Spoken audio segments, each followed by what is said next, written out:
Okay. Well, welcome everyone. Such a nice group. So today we're going to have a wonderful speaker that's going to be talking about, well, actually Jan and Elaine can tell you what she's going to be talking about. I'm going to talk to you a little bit about where we've been and where we're going. So for the last couple of months now, we've been focusing on going to assisted living places, whether it be independent living, assisted living, care living, the whole gamut. And out of that, we've learned what it costs to live in that kind of a situation. Then we come to aging in place. And this is the first of hopefully more talks about aging in place and what we can do, because assisted living, although it sounds fantastic and is fantastic, you do have to have the funds to be able to do that. So today I'm going to ask Jan to come up to present our presenter. And we're going to, this is on Zoom, so it'll get recorded onto eventually YouTube. And because there's some people that couldn't make it today that would like to see it, but it'll be available to anybody afterwards. So Jan, if you'd like to. Sure. Okay. Wonderful to see you all have such a great turnout. I'm excited. And mainly because two things. I spent my career as a social worker helping older people. So for those of you who don't know my background, most of you do. But my passion has always been these kinds of conversations and kind of educating people about options. When we're at an age where we're gathering information, we're anticipating either we're caring for someone or we see our own aging process happening. So towards that end, Hahnemann and I had been talking, and I was like, well, a community person, we could really use help. I come from out of state. I don't know the resources here. So for me, this is going to be very informative and helpful.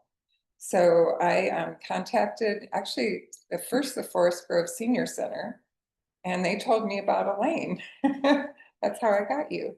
I live in Forest Grove. So I contacted her, and she was warmly willing to come and give us a talk. So I'm thrilled that she can be here. I didn't know about this organization, but I feel like we have so much to learn.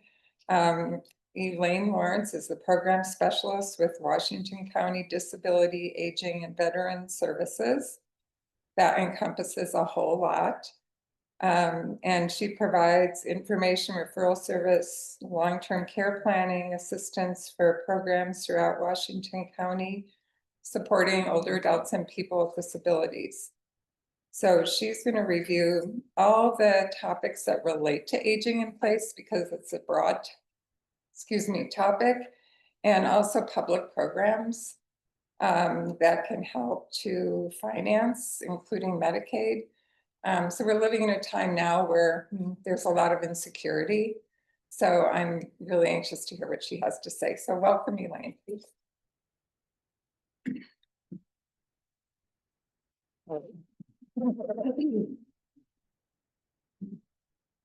You will find that I'm very informal, so if anyone has any questions, comments, or observations throughout this, just shout it out, pop your hand up. No need to wait formally till the end when you might forget. So thank you, Jan. Thank you, Hahnemann, for having me here. I'm excited to talk about this. This is a presentation that I put together a few years ago for a group of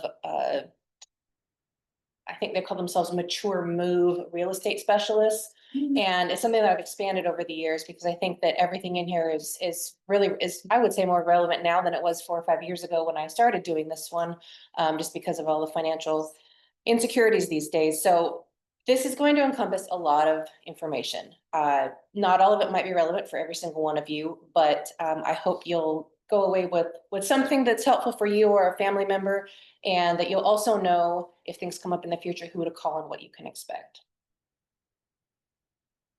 So I want to start with the biggest question is, how do I find accurate information these days? The world is changing rapidly as far as artificial intelligence and all other things related to that. And so it's often hard to know, are you getting real information? Is this a spam call? Is this a legit program, or is it going to try and, fraudulently get at me in some way? So starting with the Aging and Disability Resource Connection is always, it's always where I start, because so the Aging and Disability Resource Connection, or ADRC, is a designation that our office, the Washington County Disability, Aging and Veteran Services, or DAVES, we have this designation here locally as the Specialized Information and Referral Resource. We are kind of the local experts on services and programs that serve older adults, adults with physical disabilities or other types, their family members, their caregivers, veterans of all ages. So that is a huge spectrum. And we hopefully know what we're talking about, and we are those local experts that you can start asking questions with. Every program that's within our office may not meet your needs, but we also know about hundreds of other programs in the community as well. So we are a great place to just start having that conversation, start asking those questions. We answer the phone. I don't know if any of you have tried to call public programs or state offices or other offices in the past few years, but it's really hard to get through to a human being sometimes. People get very excited when we answer the phone and have the time to talk to them. So that 855 number that's listed here is a toll-free statewide number. So we are the ADRC for Washington County. It's actually a nationwide concept, but there is also an ADRC in every other county or region in Oregon. So that toll-free number, it will prompt you for a zip code, and any zip code you put in, it will take you to the ADRC that serves that area. Any Washington County zip code will obviously bring you directly to us. And there's additional contact information on the next slide for our local office, as well as in the brochures that you guys have. So they're the same office? Yep. Okay. Yep. The ADRC is a Just program the within our number, office. Yep. It's one of the things that we do. Many of the programs that I'll talk about today, you can call the ADRC to get a direct referral to those. Question? Could you talk a little louder, please? Sure, I can sure try. Yeah. Is that a little bit better? And a little bit more slowly, because there's so much echo. Got it. But the words are blurring together. Will do. Yes. Thank you for that. So the toll-free number is one way to reach all of the ADRCs statewide. That website, the adrcoforegon.org, is also a great place to start looking for the same types of resources that we can find in our database. You can search by keyword and zip code or city. You can search by topics. There's a lot of long-term care planning information on that website. One of the planning guides that we have that is also available electronically here, it's called Planning for Your Future. I have a couple of them here and can send more. This is a great general kind of high level look at just planning for care overall in the state of Oregon. So this is relevant here in this state. And most everything I'll talk about today is, but this is a great guide available online, and there's just a lot of long-term care planning information there as well. So this is a great place to start. The number that you call when you call our office, there's just a short, press 2 for veteran services, you press 4 for the ADRC. So it's easy to get to us. We're accessible and available.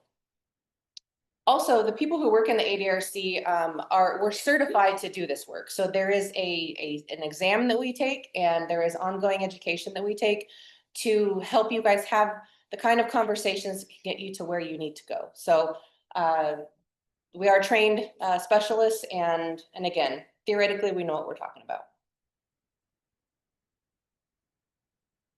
So speaking of that local office, the Washington County Disability, Aging and Veteran Services, or DAVES, these are some of the internal programs that we do offer at the county level. So we are separate from and different from the state DHS Aging and People with Disabilities office. I'm going to talk a little bit more about one of their programs, Medicaid, on several other slides, but our office is a county level office. We serve the entire county, and we do specialize in these programs that serve older adults, adults with physical disabilities, and veterans of all ages. So we help veterans apply for benefits. We can help other lower income individuals apply for things like SNAP food stamps, utility assistance, property tax deferral programs.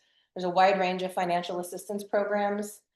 We do, have a small in-home care services program that I'm going to talk about. We have Medicare counselors. Has anyone ever called our SHIBA program?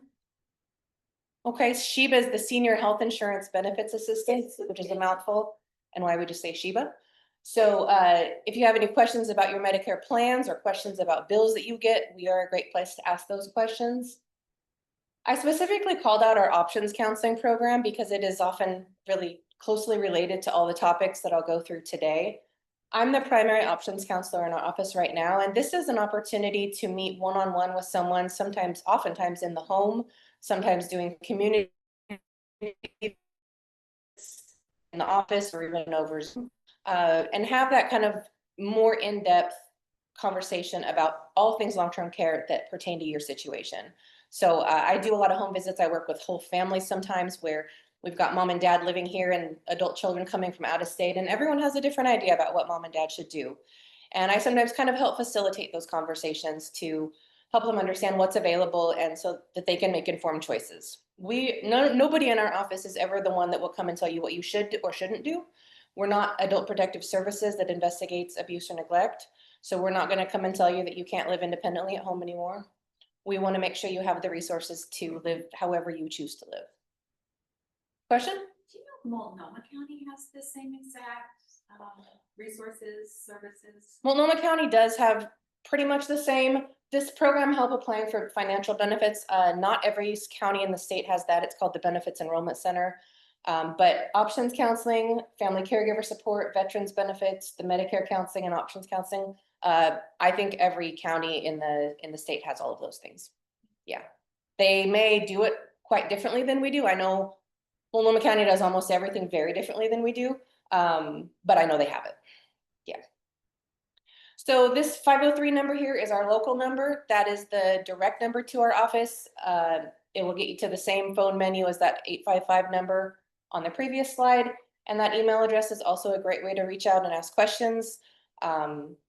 We have a website that is in the brochure as well that has information about additional services that we offer. We do quite a bit, but the biggest takeaway for this whole presentation today is hold on to this number because anything on here you have questions about, just call us and have a conversation. And Yes. it shows up at least twice in this brochure. Yep, So hang on to the brochure. Yes, and I've got plenty more. Another So question? what's the difference between this number and the ADRC number? The 855 number? Yeah. The other one is just a toll-free statewide number that prompts you for a zip code, Okay. so that it'll get you to the ADRC wherever you live or wherever you're calling about. Okay. And this is just the direct number to ours. If you called that 855 number and you entered 97006, it would get you here as well. Okay. But it's just an extra step. If you don't need to do it, you don't have to.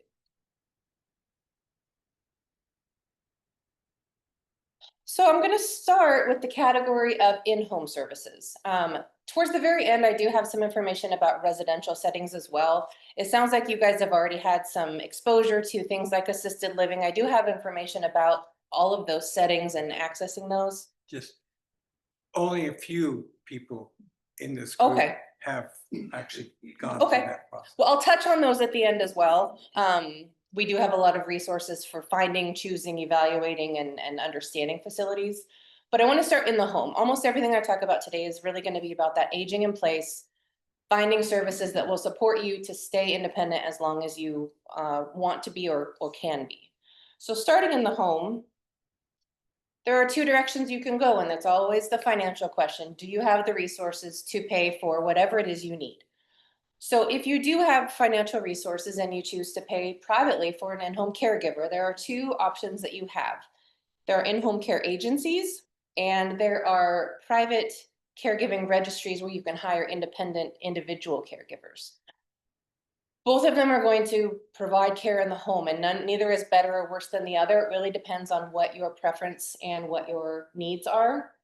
So for an agency, this is a business. They employ caregivers. You hire that business and you tell them when you need someone and how frequently and what services you need them to do.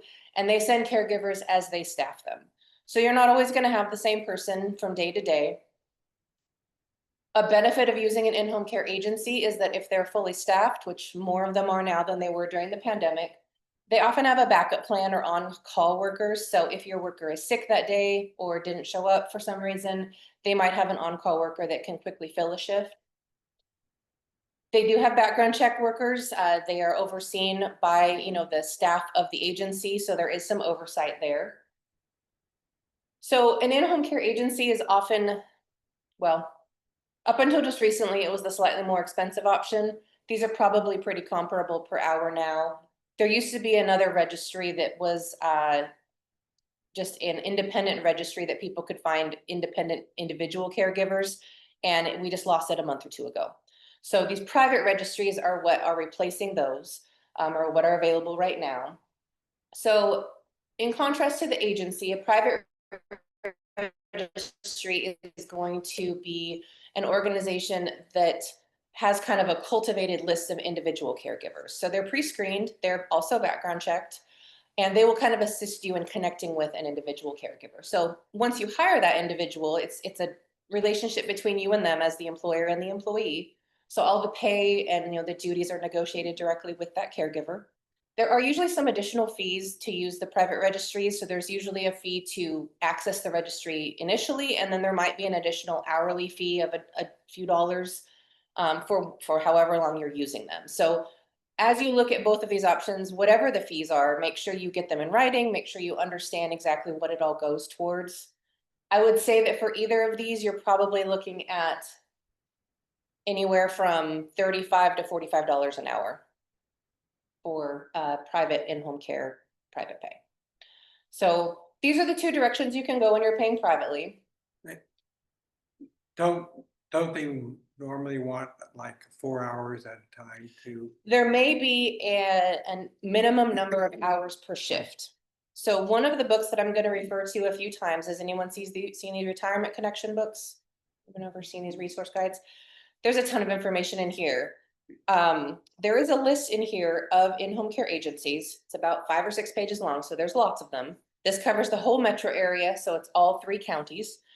But one of the columns, this gives you a lot of columns to tell you, does it provide pet care? Are there nurses on staff? And one of them is a number, and it's the minimum number of hours per shift. This ranges from 1 to 6. So many of them are about 3 to 4 hours. There's only a few that are as high as 6 and only a few as little as 1. But this is the minimum number of hours per shift that they'll probably require you to have. Not necessarily shifts per week. They shouldn't be mandating that. But based on their staffing needs and how challenging it is to staff a 1 or 2 hour shift, they might have that minimum requirement. So know that going in, that depending on what your needs are, some agencies may or may not be a fit for you. Yeah? Is this booklet available to us, and if so, how? Yep, I brought 10 of them. I didn't know there would be this many people, but we have lots. I can mail them out to anyone who wants them. There's also a great website, theretirementconnection.com, where you can search for all the same information too. But I'm a analog person, so I like to hold books in my hand and look at lists. So I have plenty of these to either give out today or to send you as well. So again, I'll have a sign up list that any of the materials that I talk about, I'll be here for a little bit afterwards to chat, and I can take down your name and contact information to get you anything you need.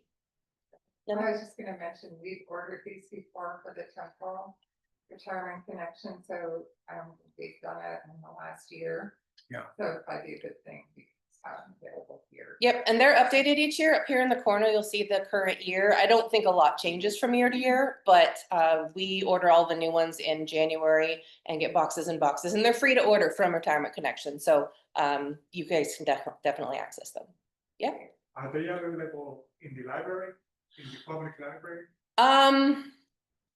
Sometimes I've seen them in libraries, not consistently.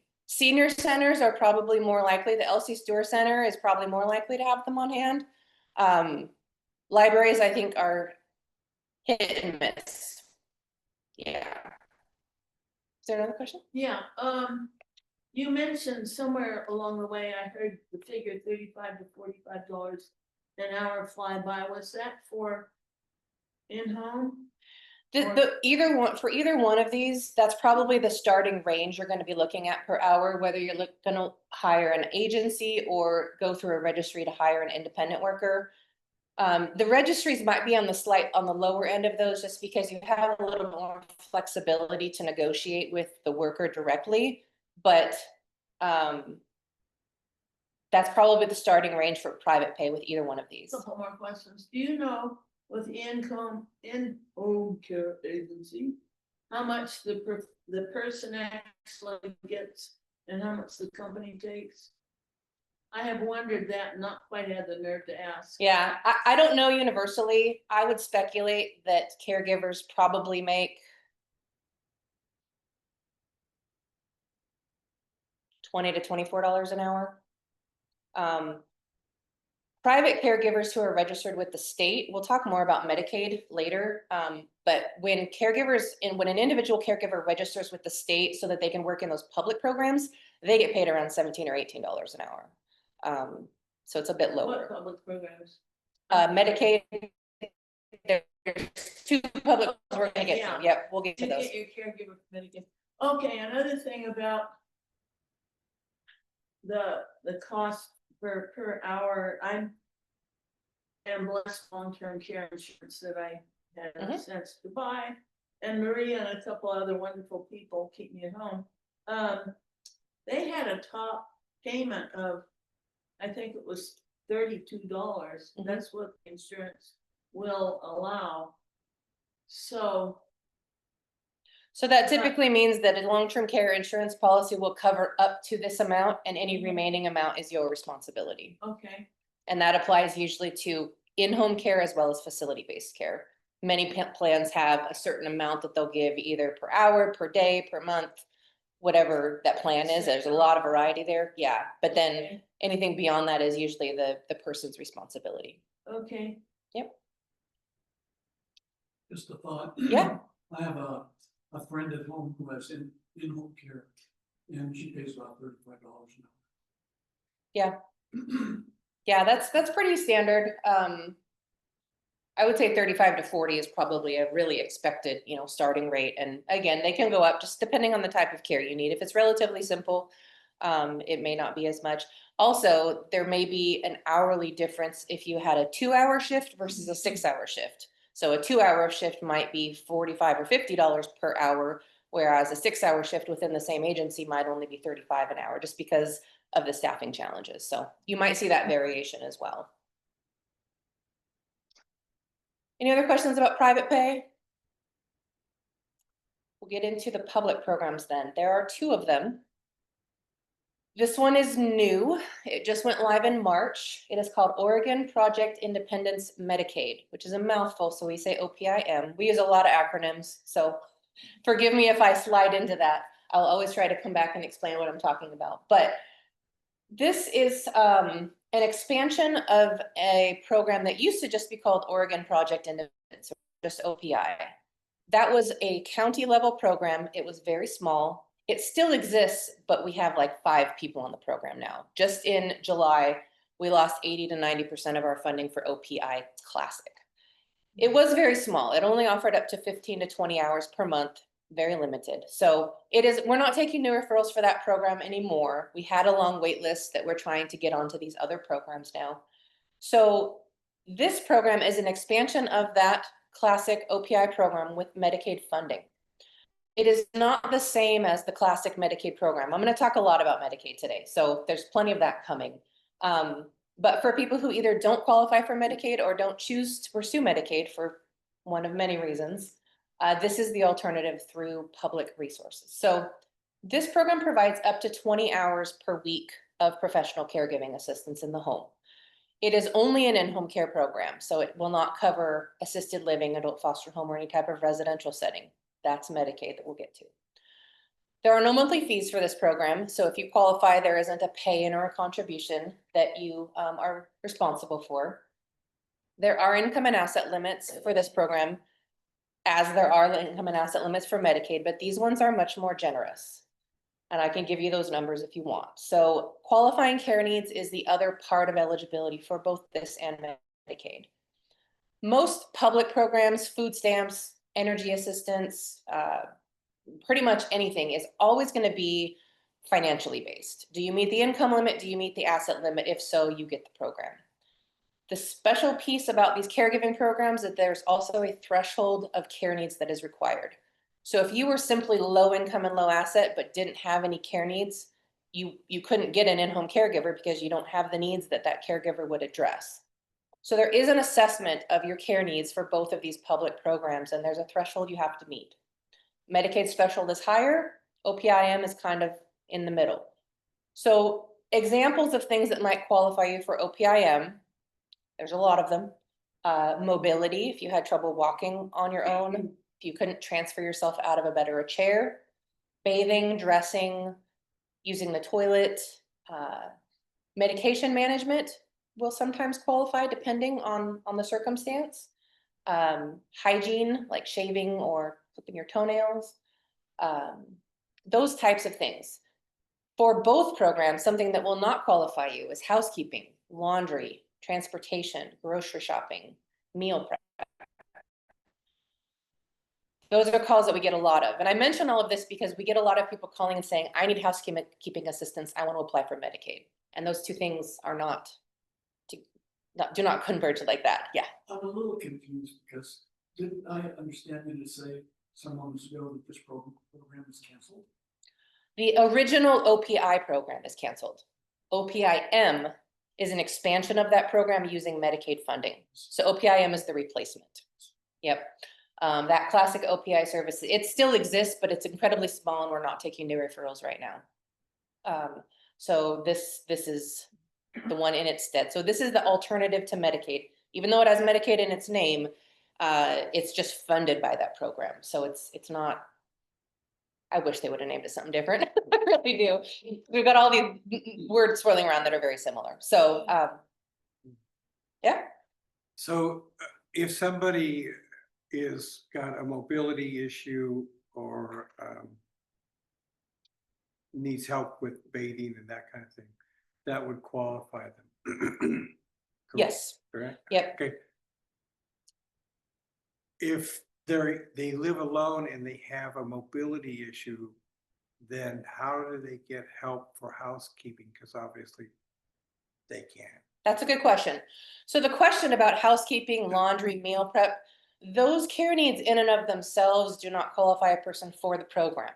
But if you have mobility issues or bathing challenges, or you need help getting dressed in the morning, if you qualify for the program based on those care needs, you can use a portion of your hours for those other things. So the caregivers that would come into your home through either this or Medicaid, if you qualify based on the personal care needs, you can use those caregiver hours in other ways as well. They can provide you with a ride to the doctor.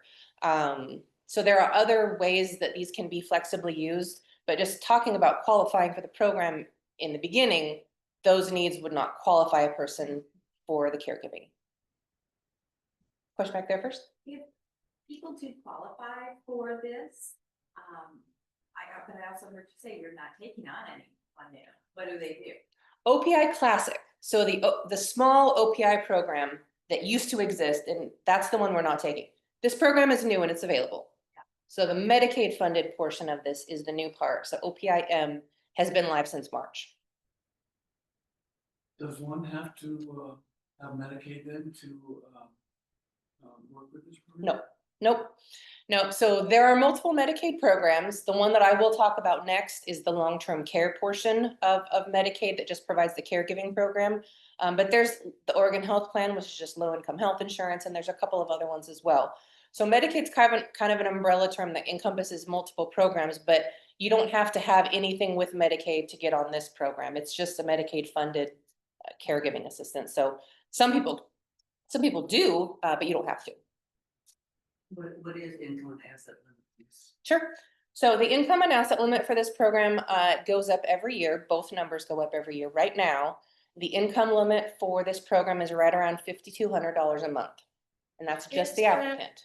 Pre or post medical deduction? That is gross. So it's Gross, pre-deduction. okay. Yep. All the numbers that I'll tell you about income are gross income.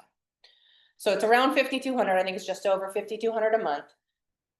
The asset limit right now is about $100,000. The income limit's going to go up in January and the asset limit's going to go up in July. So I don't know why they staggered that, but they wanted to make it a little bit more challenging. Yeah, Jen? Person is a homeowner, I'm assuming that's an exempt. Yes, a home for OPIM, a home is exempted, usually a home and a primary vehicle. And in some circumstances for Medicaid as well. But yes, for OPIM, they're going to be looking at just the income of the applicant. When we talk about married couples, both OPIM and Medicaid get a lot more complicated. I actually don't know if the $100,000 is for each spouse or if there is a different level for the spouse, because this program is so new. We haven't had quite as much exposure to it as Medicaid. So for married couples who have any type of assets, that does not automatically mean you would not qualify for either OPIM or even Medicaid. Because there are some protections in place where, you know, assets can be preserved for the spouse that does not need the care. And we can talk a little bit more about how that applies to Medicaid in the next slide, but or further on. But for any of these programs, for a married couple, I would encourage anyone who's interested to just go through the application process. There are financial eligibility workers that all they do every day is crunch these numbers. They know all the rules and all the ins and outs, and there really are a lot of what ifs. It's not just a flat, simple calculation. So if there are any complexities about an estate, savings, retirement accounts, or anything like that, I would encourage people to just go through the process. For both of these programs, the application process is around probably 2 to 3 months right now. It might take a little bit longer than that if there is some complexity to your application, or just depending on staffing and caseloads, that it can vary a little bit. But I would say plan on at least 2 to 3 months. And if it happens faster than that, bonus. And if not, access that application process. so I'll talk about that a little bit in a later slide. Yeah. For OPIM, you can call us. We can make a direct referral to the aging and disability offices. So for this program, this is actually a joint effort between the state and the county. The Medicaid program I'll talk about is all the state. We don't really have anything to do with the classic Medicaid program. But OPIM, usually the initial application is going to go through the local DHS aging and disability offices. There's one in Beaverton, Tigard, and Hillsborough. Or you can call us and we can make that direct referral for you. So there's a few different ways you can access OPIM. Once a person is approved for this program, depending on a few circumstances, they are usually transferred to our office for ongoing case management. So because we had that OPI program originally, we have case managers who are now doing OPIM case management in addition to their very small OPI caseload that they kind of lost. So, so we have the ongoing case managers for many people on OPIM. Under some circumstances, they might stay with the state office and work with their case managers too. But this program is kind of a joint effort between the two offices, whereas that Medicaid program I'll talk about later is all through the state. And so there's different ways to apply for that one as well. Let me see if there's anything I missed about this one. Any other questions about OPIM? Sign me up. We'll just get you on that list. Okay, so next I will give you just a brief overview of Medicaid.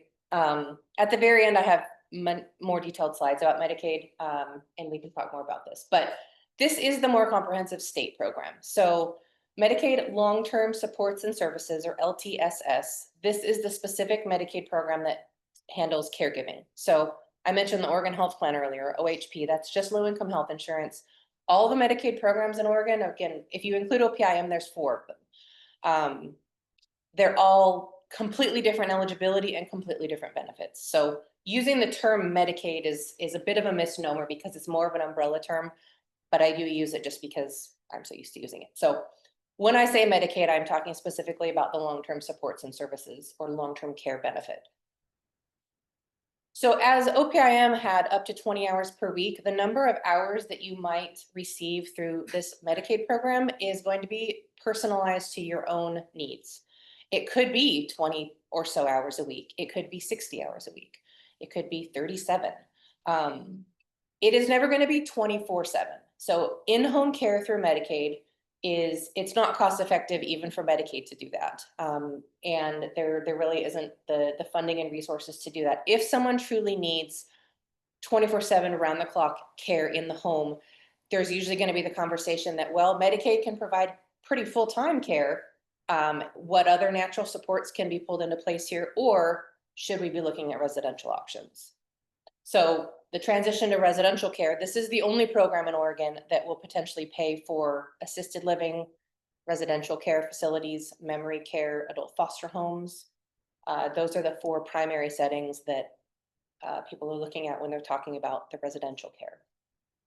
So I mentioned the requiring qualifying care needs as well here, because again, it's such an important piece of this eligibility. Sometimes people will say, well, I want to live in an assisted living because it would be convenient for me to not have to do my laundry and have my meals fixed for me. But they can get around, they don't have any cognitive impairment. And so they say, well, I'll move in there, and once I run out of money, I'll just go on Medicaid. Well, that might work if by then you have care needs, you know, additional care needs, but that's kind of a risky balance there, and something to consider when you're thinking of the potential for Medicaid. So income and asset limits for this program are stricter than the other program. This is a more comprehensive program, so it's harder to get into. It is also considered a payer of last resort. So if you are a veteran and you will potentially qualify for any veterans benefits that are related to in-home care, Medicaid will often require you to go through that process either concurrently or before you get to Medicaid. Medicaid will require that you do all other things before you get to Medicaid. Yeah?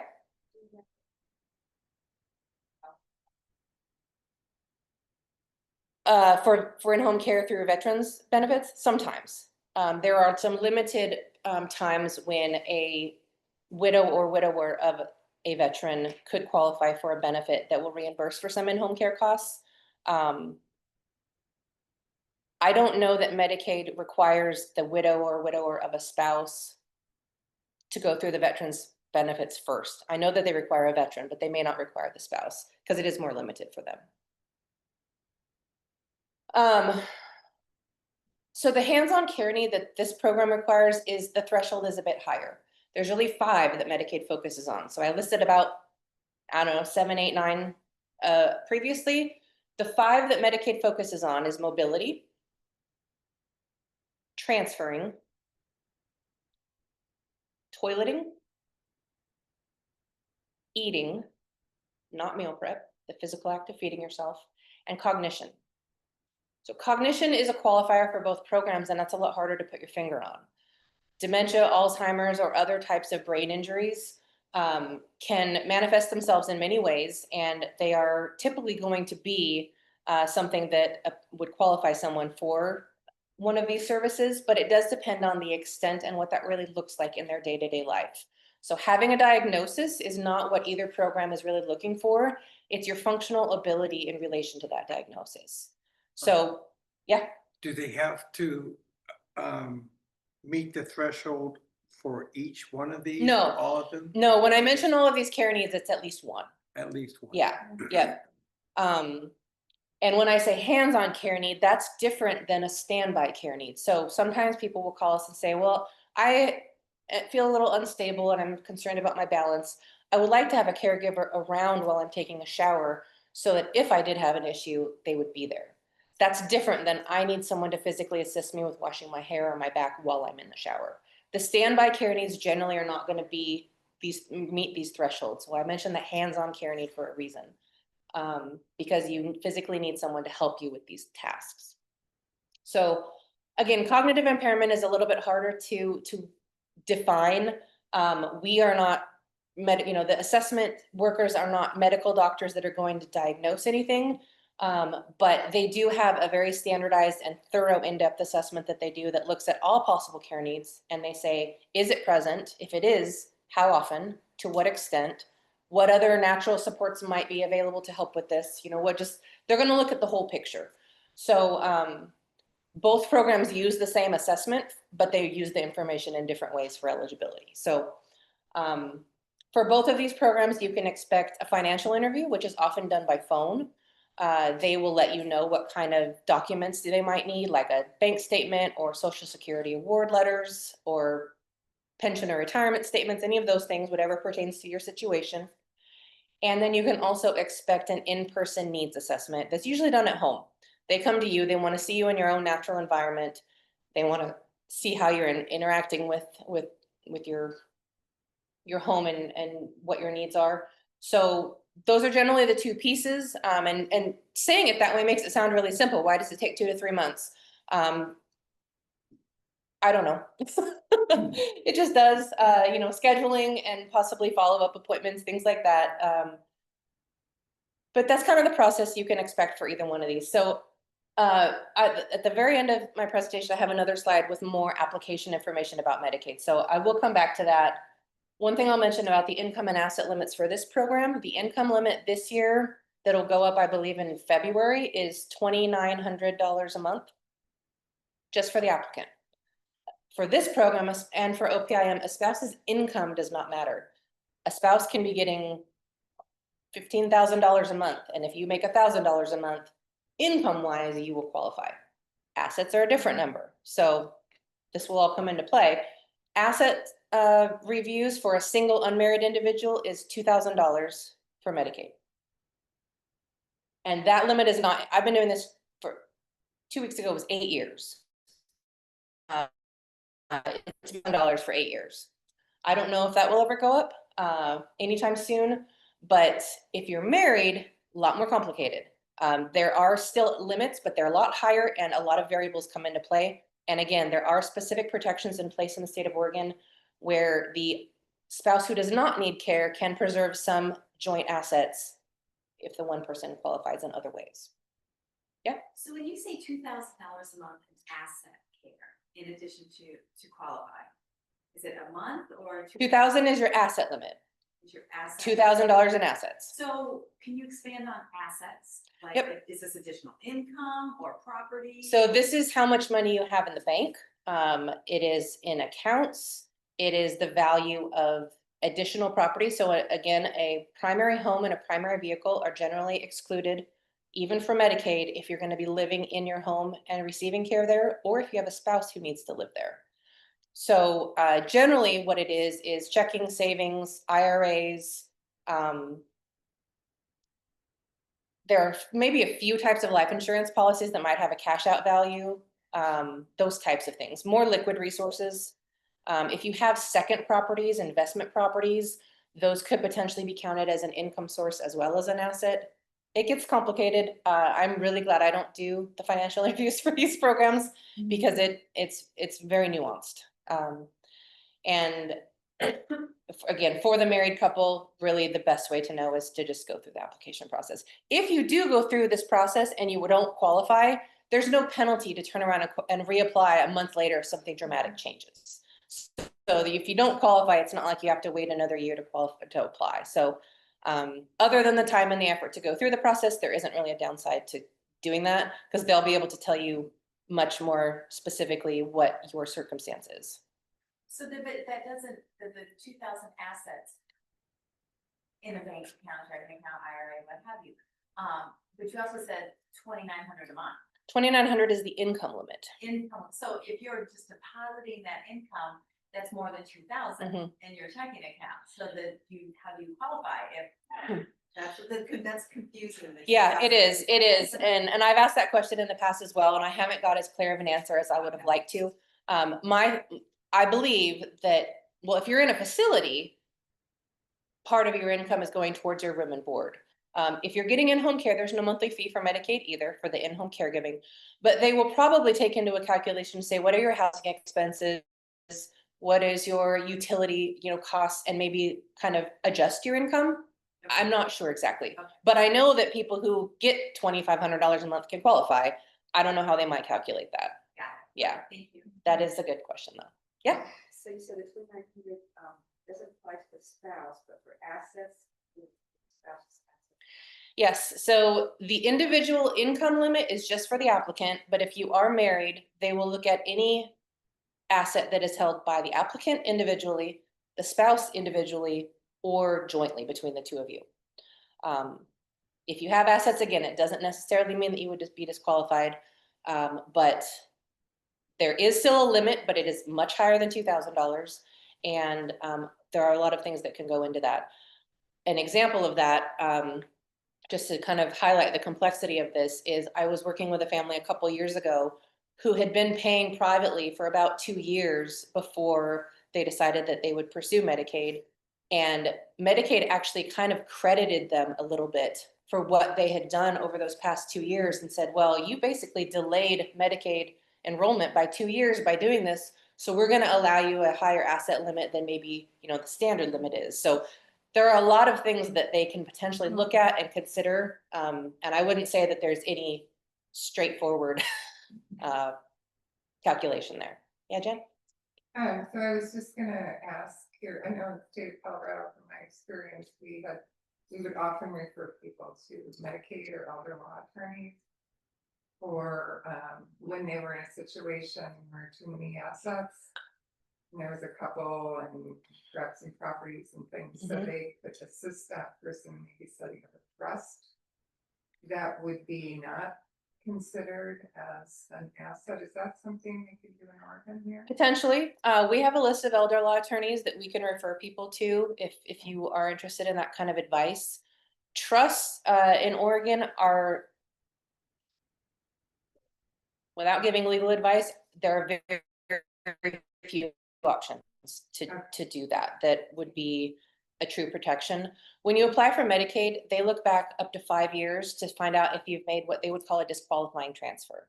And a disqualifying transfer doesn't mean that you would never get to apply if you did do something. But if you, let's say an example, you had $100,000 and just last year you just gave that to a grandson for college, whatever it was. And they caught that on your application, and Medicaid would say, well, this is going to disqualify you for a period of time. And we're going to say, if you were on Medicaid, we probably would have spent $10,000 a month on you. So we're going to divide that 100,000 by 10,000, and you are disqualified from applying for 10 months. And after that, that transfer isn't going to matter. They've already penalized you for it. So those are the types of things to consider if you want to set something like that up. Some types of trusts will not escape that 5-year look back. And so even if you did it, it would still be a penalty. Seems like, I mean, could you take the assets you do have and put them in a primary house, like buy a house or something like that, your primary residence? And do they look back at 5 years of that, or? No, but buying a home is a reasonable expense. They're looking to see if you either gave something away for free or sold something for significantly less than market value.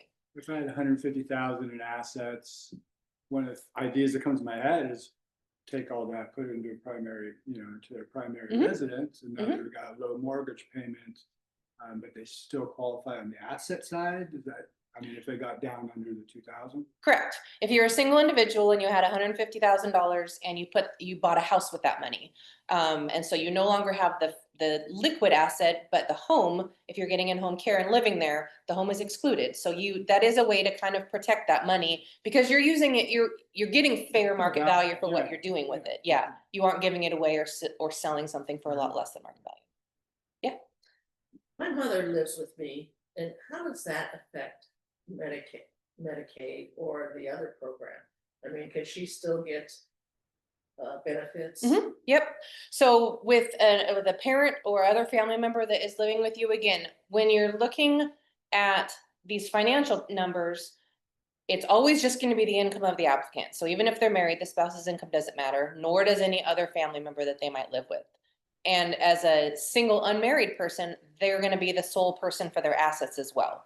So other family members do not come into play for the financial eligibility here for either of these programs. It is not uncommon for someone like in a situation like that where, maybe you're working part-time, so you need assistance some of the time, but you're available at other times. Something like OPIM or the Medicaid program can be that supplement. It could also be that you're retired yourself and you're providing full-time care, but you need a break. Both of these programs could be times where other caregivers come in to give you the time to go and go to the spa. Take a nap, whatever, Yeah. So I'm going to come back to some more additional questions on Medicaid, but this is a pretty good overview of in-home care options, either private pay or public. And again, if any other questions come up as we go, just jump right in. So I'm going to get a little bit broader here for the next couple sections and talk a little bit about just the home environment and services that can come to you. One other thing I'll mention as well, some of my handouts here before I get too far into this and forget.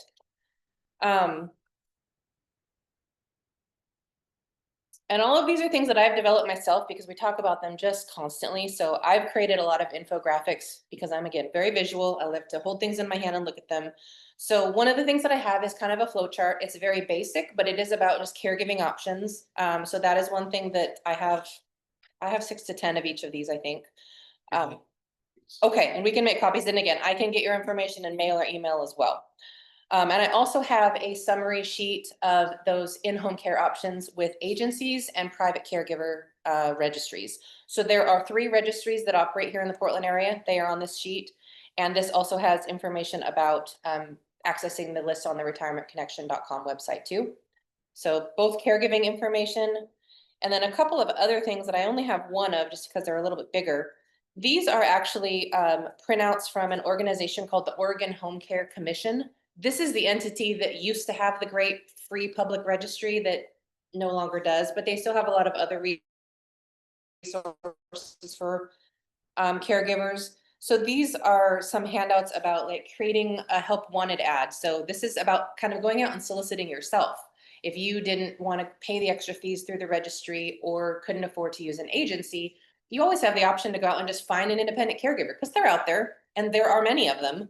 But sometimes, you know, posting something on Craigslist can make you feel a little insecure about that. So some of these things can help you. How do you get a background check? How do you kind of interview and vet them? How do you set up schedules and really clarify what the duties are? Another question back there? Yes, with regard to this kind of self-hiring of a person, they don't need to be associated with an accredited organization in order to give. Correct. There's not a licensure or certification that is required for you to hire a private caregiver. If you want them to have first aid and CPR or other types of trainings, you can certainly ask about that in the interview process. But in the state of Oregon, when you're hiring a caregiver, it's a private arrangement. It's like hiring an independent contractor. It's on you to verify their credentials, check references, you know, interview and really kind of vet them to the best that you can. No one is, you know, no system is foolproof, but you know, go through some of those steps to ensure that they're the person that's going to be a good fit for what you need in your home. Yeah. If you do such a thing, are you responsible for paying various employment fees like? Like payroll taxes, things like that. Yeah, you may be, yes. Depending, I believe it depends on the number of, you know, the amount you're paying them per month. If it's a small enough amount, I don't think you have to, but if it's over X amount, you would, and I don't know what that number is. There are, you know, financial assistance, what would you call them? I'm not using the right words. Like accountants or other financial planning specialists that can help with like payroll for in-home employees, private in-home employees. Yeah. Yeah, I have to pay, and it's complicated enough that I hired someone to do. Yep. Yeah. I would say most people probably do. But yeah, it can be variable. Is that an account, Kat? Well, I have Scott Lichtenstein, who's a care manager, and then he hired. Yeah. I'm not sure if it's an accountant, but Okay. she cuts checks All right. Yeah. and bills me. Right. And things for all the state forms. Good. That's what I want. Yeah. Another question? I just want to piggyback on what you said. It's true. I am a certified death doula and senior caregiver, but in the United States, there is no certification required to call yourself an end-of-life caregiver, a senior caregiver. You're right. There is no training. I could just be one day like, you know what, I'm tired of being a dentist. I'm going to be a caregiver and advertise on Craigslist or whatever. There's no certification that you need in the United States. It is not required to call yourself a senior caregiver, an end-of-life doula, Yeah. whatever, however you want. Yeah. So it does put a lot more responsibility on the employer, you know, to kind of navigate that system. The person in need of care becomes the employer. Yep. So you're right. So you do have to vet. You have to be really careful and go about finding? There is a registration process, and we'll talk a little bit about this on the very last slide. When we talk about the potential for family members to be paid caregivers, but there is a registration process where caregivers can apply to the state to get what happens when they do this is they register, they submit an application, they pass a background check and have to continue passing them. But they get a provider number that they can then use to work through the Medicaid and the OPIM programs. So when you are on one of those two programs, you have the choice to work with an agency who is contracted with Medicaid or OPIM, of which there are many, or you can also access, there's a private registry that is just for Medicaid and OPIM that your case manager helps you access. You can also work with independent individual caregivers who are registered with the state. The challenge, you can only registry if you're on that program and your case manager gets it. So that's been the transition that happened this year. It used to be freely available to the public to use as well as people on those programs. But there is a process through which a person is vetted I'll use that loosely. But they've gone through that registration process with the state. But again, you can't really access that list unless you were on a program. So it does fall on you to kind of do some of this on your own. Yeah. For the state caregivers, there was a requirement that they go through CNA training. Not at all. There really isn't a lot of basic requirement even for the state workers. They do a little bit of initial orientation and training. It's pretty basic though. And people don't have to have X amount of experience or different types of experience. They can take additional certifications and get enhanced badges, or certifications, I suppose you could call them, within that registration system. So if you were on a public program, you could specifically look for people who have some additional higher levels of training or education, but it's not required. Those are optional for people to do if they want to get paid more per hour, things like that. Yeah. So a few things that I have about caregiving there. What are those called in the end, that program? Oregon Home Care Commission. Yep. Should be able to find a lot of things there. And again, we have additional copies at my office. So moving on to safety in the home. Let's talk about safety assessments and medical equipment. So a lot of these next topics are about maybe even the precursor to that in-home care. So maybe you either can't afford it and don't qualify for a public program yet, or you're just not quite ready to have someone come in and do personal things with you. That's okay. There may be other ways that you can modify or enhance your environment or other systems that you're working and living within to keep yourself independent a little bit longer before you have to either pay privately or qualify for a program. So home safety assessments can be a really helpful process to go through. If you have had recent falls or are considered to be a high fall risk, a doctor can order this and have an occupational therapist come do a thorough assessment of your home. It is usually covered by Medicare when it's done that way. So it is something that you could talk to your doctor about if you have those fall risks. They do a lot of different things within the home, not only just looking at, do you have, throw rugs that you might trip on, but they might look at fire safety, exterior lighting. They might also go over your medication list and see if you have anything that might be contributing to balance issues or lightheadedness that you might talk to your doctor about.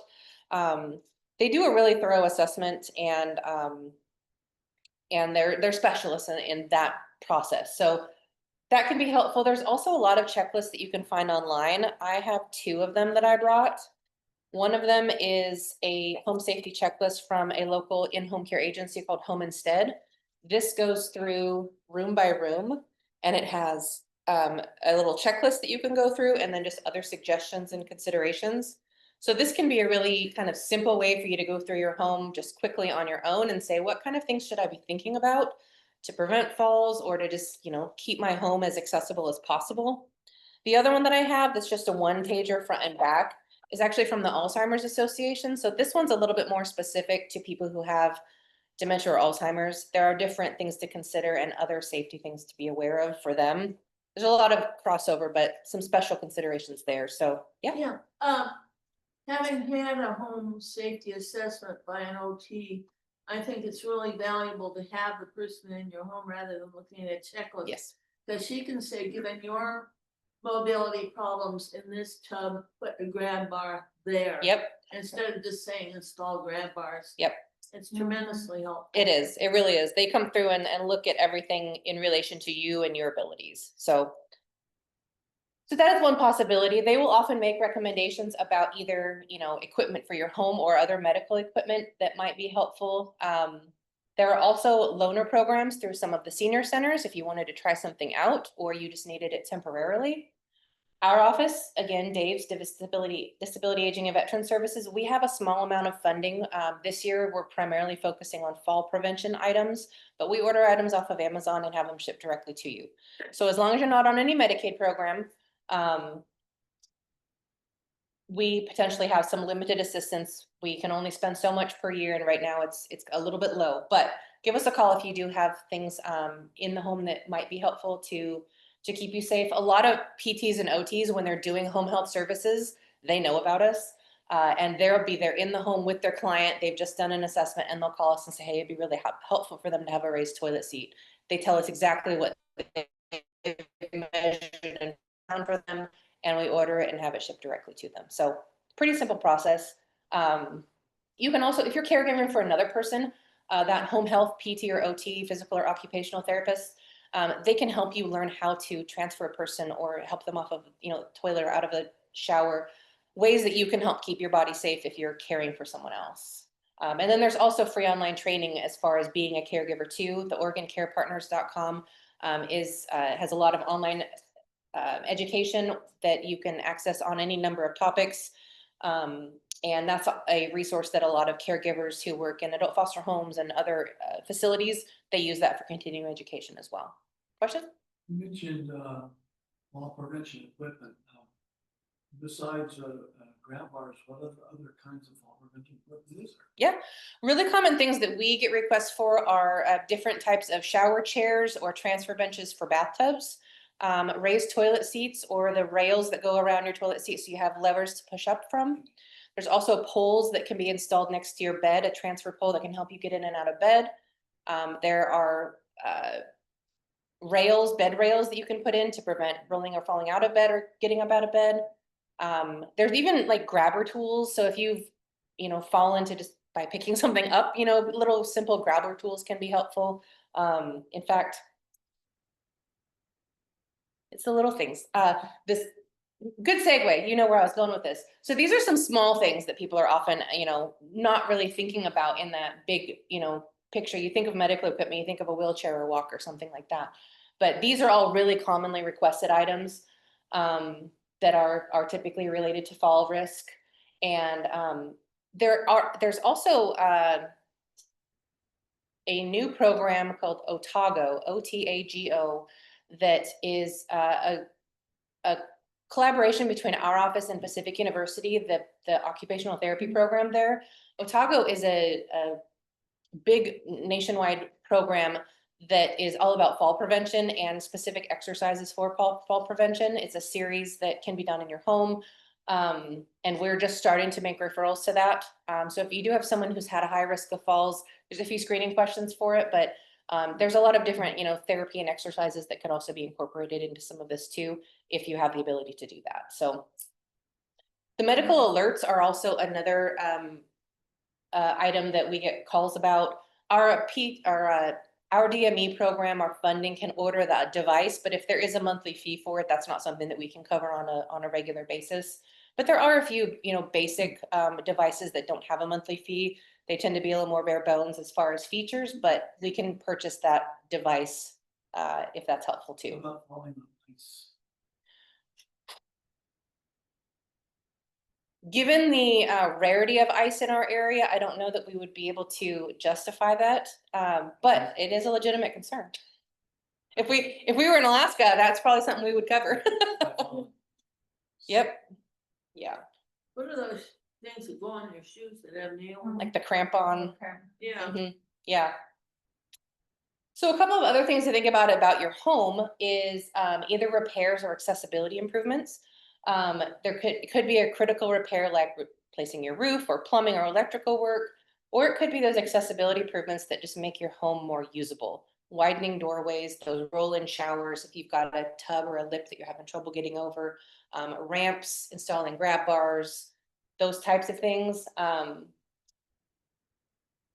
the left there, those are programs throughout the metro area, and there's one, I think there's one additional one called Catalyst Partnerships Northwest that I don't have on here.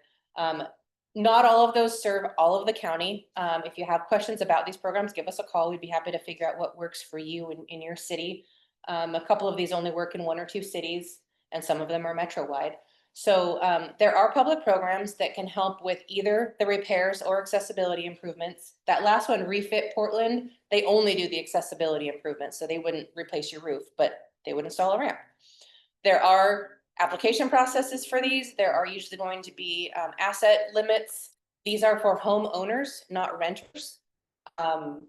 If you are renting and you are in need of some type of accessibility improvement in your space, you can file for reasonable accommodation requests. There are fair housing organizations that can help advocate for you if you're running into barriers with that. They may or may not pay for it. So that is kind of a challenge as a renter. You can certainly lobby for approval to add certain things to your unit, but most of the time the apartment complexes or landlords are not required to pay for it. So that is a double-edged sword. But these are some other ways to just kind of think about your home space. And also, if you have a 2-story home, if you aren't able to navigate stairs anymore, you know, what are ways that you can really maximize your downstairs space, and just different ways to think about using your home, those types of things. Does living in unincorporated Washington County have where we live? Rebuilding Together and Habitat for Humanity and Refit should serve the entire county, even the unincorporated areas. I know Unlimited Choices and Community Action are only the city of Beaverton. The city of Hillsborough also has its own program for some home repairs as well. So I think Habitat for Humanity, there is one that's kind of like Beaverton and east into the metro area. And then there's a West Tuolumne Habitat as well that serves more like Forest Grove, Gaston, Banks, farther rural. So depending on where you live, but being unincorporated would not necessarily disqualify you for any of these that cover the whole county. Yeah. All right. So downsizing is another consideration. That doesn't necessarily mean moving to a different home. It can, but it also, again, can kind of be about repurposing your existing space, whether that is, you know, kind of focusing on a downstairs area when maybe you used to be able to access both levels, or, you know, thinking about what it is that you own and what is it you really need, and kind of going through that process of maximizing what the things you have and how you use them. Those 4 programs right there are some that I know of here in the metro area that specialize in organizing, downsizing, moving for older adults and people with disabilities.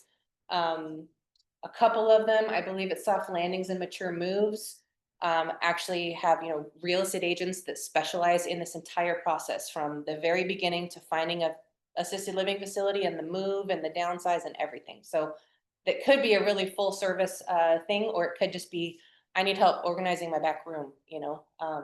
These are all private pay. There aren't any public programs that cover these things at this time, but they are out there if you need that kind of help.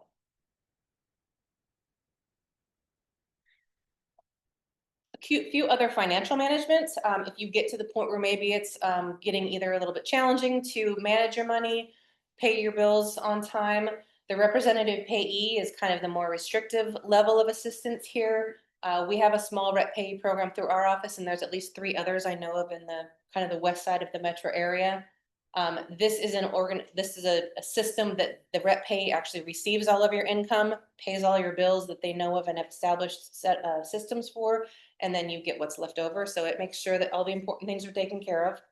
It's typically for things like your Social Security benefits or sometimes a VA benefit. The daily money manager is a little bit lower threshold. They don't receive your money. You still have full control over your money, but they can help with, you know, balancing your checkbook or setting up payment systems. A lot of just different financial organization. The there's an organization called it's the American Association of Daily Money Managers. AADMM, American Association of Daily Money Managers. A daily money manager can also do those payroll taxes for in-home employees. There's the organization online, they're an association that many belong to, so you can search for local ones on a website. Yeah, and again, I can send you links to that if I get your contact information. Yeah, so they can do, debt counseling, debt reduction plans, all kinds of things. So that is sometimes a little bit more of a lower level of assistance that people might be looking for.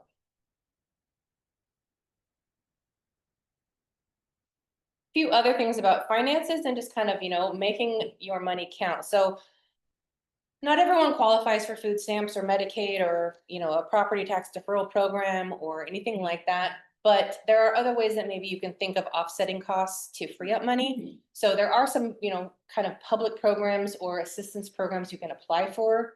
The food stamps, Medicare savings programs, that is the 4th Medicaid program that I haven't mentioned yet. It is just a financial assistance program. So for people on Medicare, if you're low enough income, you might qualify for Medicaid to pay for some of your Medicare costs. That could be your monthly premium, and if your income is low enough, it could also be your co-pays, co-insurance, and deductible. So again, that frees up some money there. Medicare counseling, our SHEBA counselors can help you maximize the plan that you have, just to make sure that whatever your premium is, that's within your budget, and whatever your coverage is, that's what you need. Looking at other costs in your life and just making sure that, all the subscriptions that you have or the streaming services, whatever it is that you know where your money is going and it's for something that you need. Energy assistance and weatherization programs. There are a couple of those here in the area that can do a home energy audit for you. And if you qualify, you may be eligible for energy upgrades like different windows or insulation that can help with the utility costs. And just a few other things. Again, not all of these would apply to everybody, but I think that they're good things to think about if you don't outright qualify for a lot of different, public programs. These are just other ways to maximize what you're getting. Property tax deferral program, I will mention, that is specifically through the Assessment and Taxation Department for the county.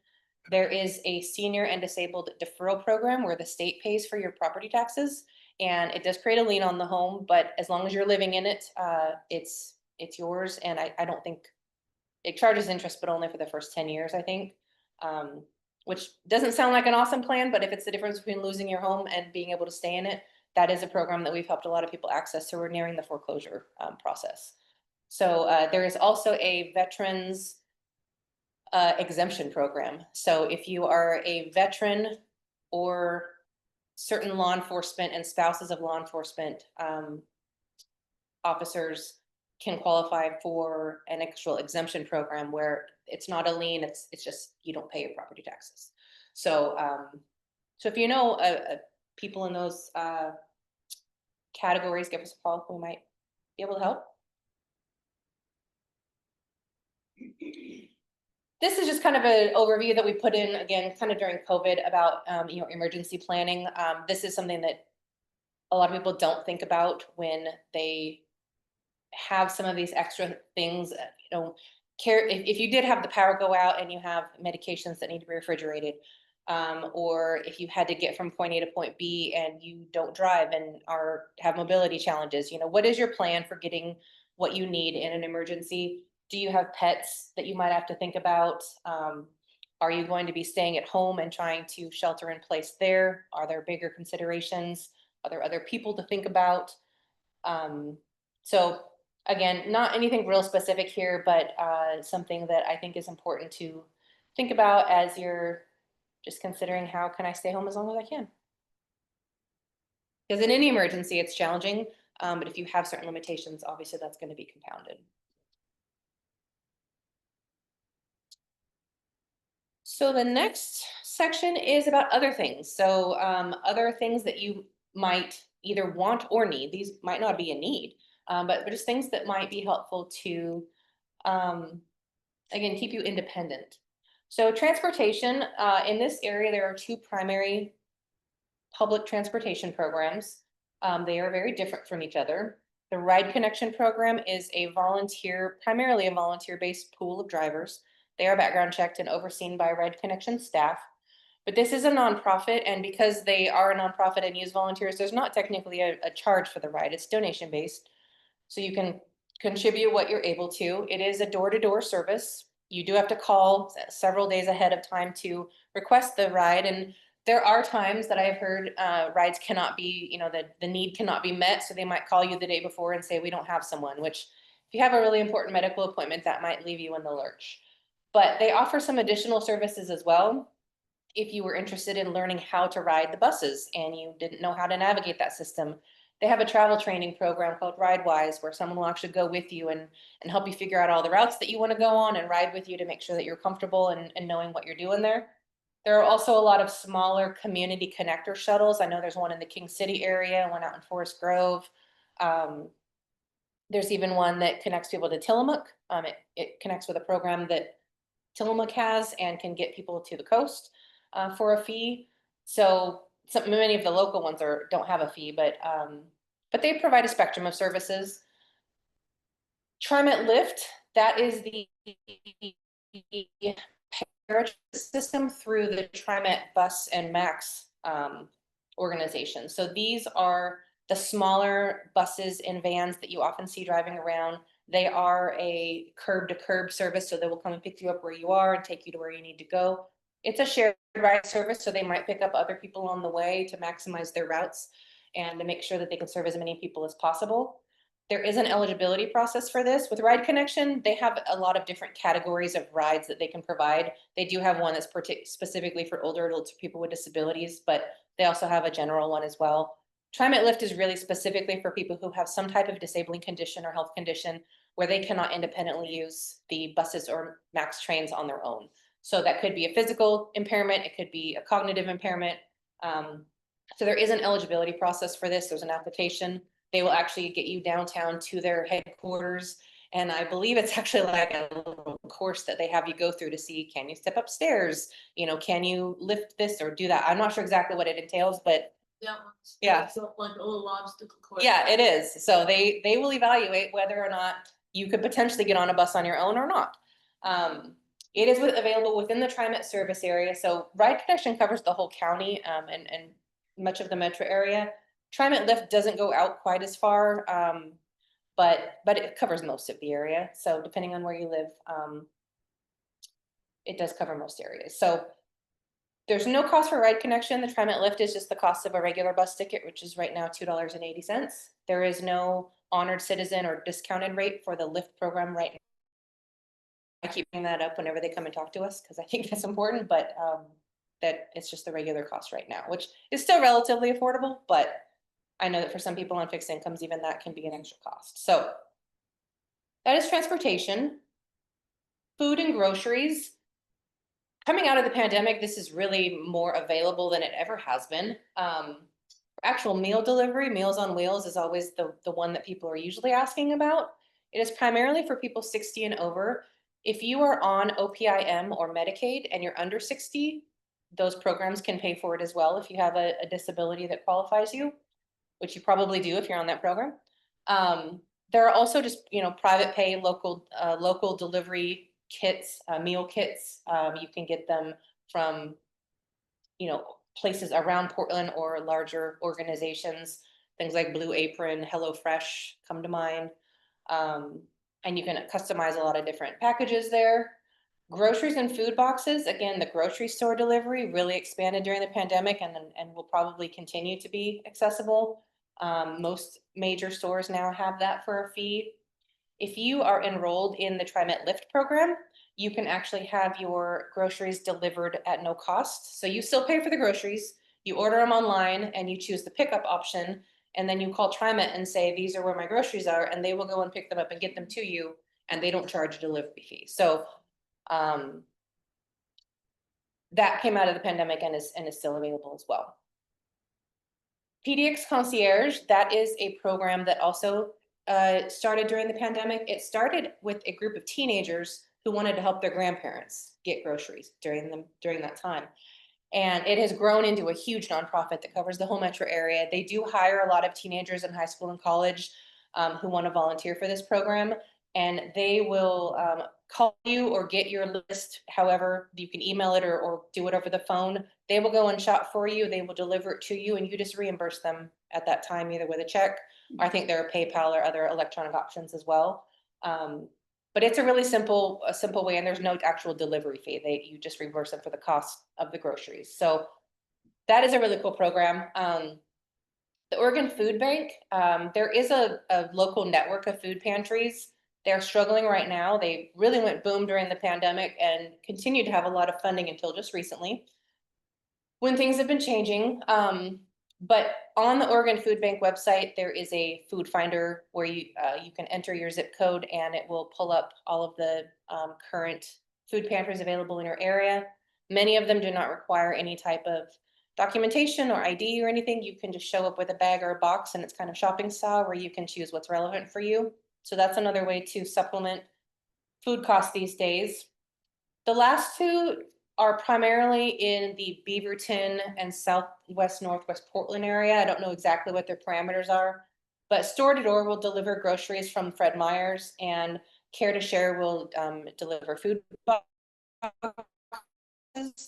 They both have websites with more specific information, but those can be additional ways to access food in these times. What's a food box? A food box can be many things. It's kind of a generic term that historically was actually a box with mostly like shelf stable goods, like bags of rice and beans and canned goods. It's kind of been expanded now. Many of the food pantries are not only those dry kind of shelf stable goods now, but many of them offer dairy, cheese, meat, and produce. So it is a little bit more like a shopping style experience. But a food box would just, and a food box is available through something like Care to Share. You can probably give them some parameters for what maybe your dietary requirements or restrictions are, but it is going to be probably a little bit more generic than if you went and did it on your own. But in a pinch, it's available. Has anyone ever heard of the villages? Viva Village, Village Without Walls. Those are the two in Beaverton and Hillsborough. There's also one that's a West Lynn, Lake Oswego area, and there's one that kind of covers some of Northwest and Southwest Portland. Villages Northwest is a hub of 10 different villages in the metro area. Those 4 I mentioned are the ones on the west side. This is a self-governing organization that you can join. There is a monthly membership fee, and there are some scholarships available, limited. But these are really about maximizing independence by using that kind of neighborhood help system. So when you join a village, you get, depending on what level of service you subscribe to, you can get access to a lot of different programming, events, and social activities. They also usually maintain a list of recommended or highly utilized different types of contractors. A lot of people call us and say, I need a trusted handyman to build a fence, or I need a landscaper. And we don't have a lot of those things. I'm going to Google that the same way that you would. But these types of organizations do have lists of those types of people that they know people have used and approved. And there's also a spectrum of really just kind of practical assistance services that volunteers, either fellow village members or other people that volunteer and work, with the village's programs, can help you with. A short summary, including but not limited to these types of things. So they might be able to help you get to a medical appointment or go shopping or run some errands. They might help you set up your phone or figure out something on your computer. They might be able to help with some light housework or light yard work. They might just hang out with you and bake some cookies, pick up your prescriptions, play some games, whatever that might be. The different levels that you can, this is within the last year, those numbers should be pretty current.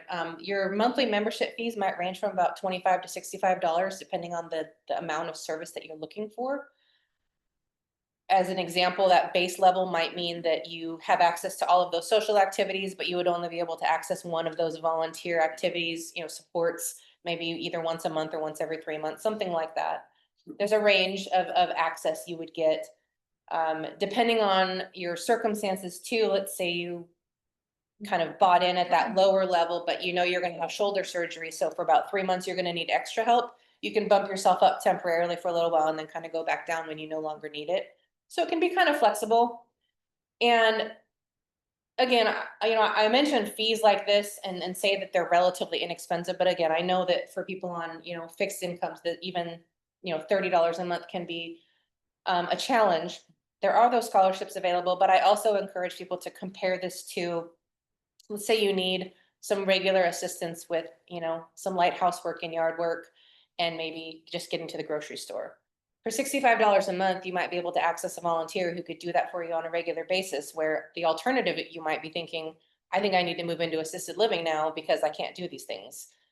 $65 a month, $6,500 a month, Again, not a direct correlation there, but something to consider, these can be really, really helpful organizations, and they're kind of self-governing and self-sustaining. So when you belong to them, you have input on, what's happening and how it works.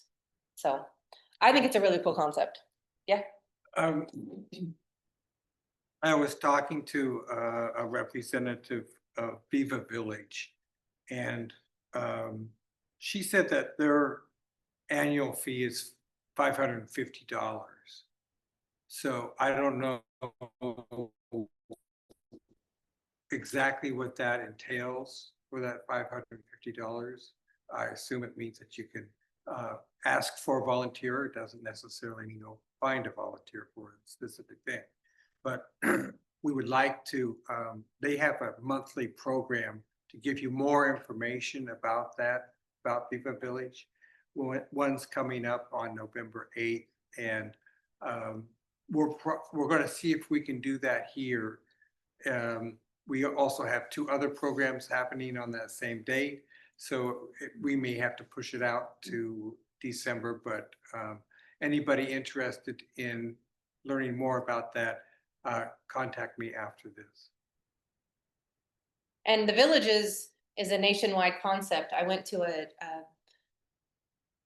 a conference a couple years ago that was a nationwide conference for all of the local area agents on aging, we are the one for Washington County, but those are all nationwide as well. And there were several representatives from other types of villages, in other parts of the United States. And in some areas, this is a really robust system that a lot of people really rely on. I don't know that it's quite as well utilized here, but I talk about it whenever I can. So this next session, I'm going to run through some of the residential options. So, everything we've talked about so far is how do I stay home as long as I want to, as long as I can. If you reach that level that stage where you're considering other things, Oregon is a great state to age in this respect. We were pioneers with several different settings. We have different settings that some states don't have at all. Adult foster homes are not as common in other states, and some states don't have them at all.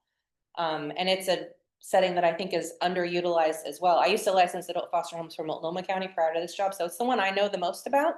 But I'm going to run through each one, just looking at them briefly. We won't go into this too much, but know that we do have more information if you're interested. So assisted living is the one that a lot of people know about. These are all licensed by the state. They are usually the larger communities where you have a private apartment, bungalow, cottage. It is a little bit more of an independent setting.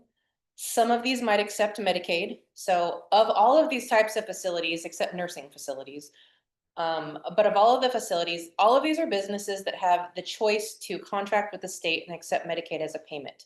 So not all of them do. Assisted living, I would say probably 40 to 50% of them do. One of the things about the retirement connection books, towards the back, there's a whole section that is kind of green. And these are lists of independent living and retirement communities, which I don't talk about here because those are simply usually like 55 and older apartment communities. The care that we're usually talking about here, there isn't care inherently provided at those levels. You can certainly purchase it additionally, and those types of communities may have a daily meal or some transportation or housekeeping support, depending on the fees and what is available. But those aren't necessarily care settings. So I don't talk about those here, but there are lists of those in here as well. There are lists of assisted living and residential care facilities. There are lists of memory care facilities and nursing facilities. What I love about them, again, it's on this grid, on this chart. It's going to tell you a little bit about what they offer. There's a starting price over here on the far right. So if you were considering paying privately, you'll know what you're getting into. And again, this does cover the whole metro area, so you'll see all 3 counties and some of Vancouver. So again, assisted living, this is kind of what people often know about. Offhand, these are going to be more private spaces and do require a certain level of independence. It is more challenging to live in an assisted living facility if you're fully bedbound and need 100% care. The dining, is usually in a dining hall. You've got to get there. There are activities offered. But a lot of things, for all of these, there's a lot of things that are included in addition to the care. So generally meals, there might be different meal plans, but meals, transportation might be provided, housekeeping, laundry, all of those types of things. So these are going to be those bigger facilities and be a little bit more of an independent space. Adult foster care homes, these are licensed by the state everywhere except Multnomah County. They license their own. All of their rules meet or exceed the state licensing, so it's similar. But there are different classifications for adult foster homes, 1, 2, and 3, and those correspond to the level of care that they're authorized to provide. Again, we can talk a lot more about that if you ever needed to. But for these facilities or premises, most of these accept Medicaid payment. I don't know the exact number, but I would guess at least 80 to 85% of them do. The majority of them do. Which is another reason why I think this is a bit of an underutilized and unknown setting. There are probably the combination of larger facilities like residential care and assisted living. I would say there's probably 50 or 60 in Washington County. Altogether, there's over 325 adult foster homes just in Washington County. There's like 600 in Multnomah County. So, so when you think of those proportions, just the sheer numbers, there's a lot of opportunity here if this is a setting that appeals to you. So most of these do accept Medicaid. It is a single family home. So these are not going to be your large institutional feel. They are limited to 5 residents or fewer. And that is just based on the capacity of the home. It might only be a 3-bedroom home, so they might only have 3. There is a caregiver or more than one caregiver on site at all times. If you needed awake overnight care, that can be arranged as well. They can assist with all levels of personal care needs. When I was in Multnomah County, there were homes that specialized in people who were on ventilators, feeding tubes, people who are fully bedbound and need a 2-person transfer. They can accommodate pretty high levels of care in their highest classification level. So I say that because sometimes people assume that an adult foster home is more of just a casual setting where they do a few things for you. And that can be the case. But there's a whole spectrum of care available here as well. And it is kind of that all-inclusive package. So that is another setting. What's the price range on those compared to assisted living? Is it? When you're talking about prices, I would say that residential care and assisted living are probably pretty similar. Broadly, well, I could look in here. Probably 5,000 to 8,000, and can go higher. Adult foster homes, you are probably going to get, if you're paying privately, you're probably going to get the best bang for your buck at an adult foster home. These are, again, single family homes that are usually owned by an individual, not a corporation. An individual might own more than one home, but in my experience, not more than 2 or 3 tops, and most people only own one. So they're just run a little bit differently. I would say you could probably find, a fairly basic lower level home that provides, basic care for maybe 3,500 to 4,000. When you're looking at memory care, which is more of a specialized facility, you're probably looking at more like 8,000 to 10,000 and up. In the foster care environment, it's up in that area. Well, Memory care. Foster homes don't provide the same type of memory care as the larger facilities do. They can accommodate fairly extensive cognitive impairment, but they don't have the ability to secure their facilities the way that bigger places do. It's against their rules, so they can't lock people in. But residential care facilities, these are also larger facilities. There's technically classified as anything that has 6 or more residents. So it could be 10 residents and it would be considered a residential care versus an assisted living facility. Or I'm sorry, adult foster home, even if it's a relatively small, setting. So that's the technical definition between those two. But these residential care facilities are usually just a hint more of an institutional feel. You may have a private room, but it may not be like an apartment, or and it could be a shared room as well. They do provide the same, range of support that many of the other settings do as well. The level of care that's provided can be pretty comparable between all of these. It's really about what kind of setting you prefer, and the potential for higher levels of care depending on what your circumstances are. So the ones that specialize in dementia care, those memory care facilities, that can be a subset of either a residential care or an assisted living facility. And those are going to be the secure settings where people who have the concerns about wandering or eloping and really need a lot more safety and supervision are going to be. The staff there have additional training in dementia care. And oftentimes those actual facilities, the physical makeup of the facility is designed in a way that is less stimulating to people who have those impairments, so that there's less disruption and less behavioral challenges. So they are definitely a specialized unit. So the difference between those and maybe an adult foster home that can accommodate dementia, those homes might have alarms on the windows and the doors. They might have alarms on the bed pads, so when people get up in the middle of the night, they're alerted. So there's still a lot of different ways that people can be kept safe in a foster home, but just in different ways. Did I hear you say that in the larger homes, they may try to make it less stimulating? In the memory care facilities, yeah. So sometimes the texture on a wall might be different than in a different type of facility, or the colors that they use, or there may be less hard angles and maybe more smooth, hallways. Things that are visually and sensory, they're done in certain sensory ways. Disturbing or something. Mhm. Okay, thank you. Yeah, it can kind of help with some people who might have behaviors associated with that. So for assisted living and adult foster homes, again, if you want more, we have a guide to choosing assisted living and residential care in Oregon. We have a guide to choosing adult foster home care in Oregon. A lot of good information in there. We also have next page. Nope, we skip these.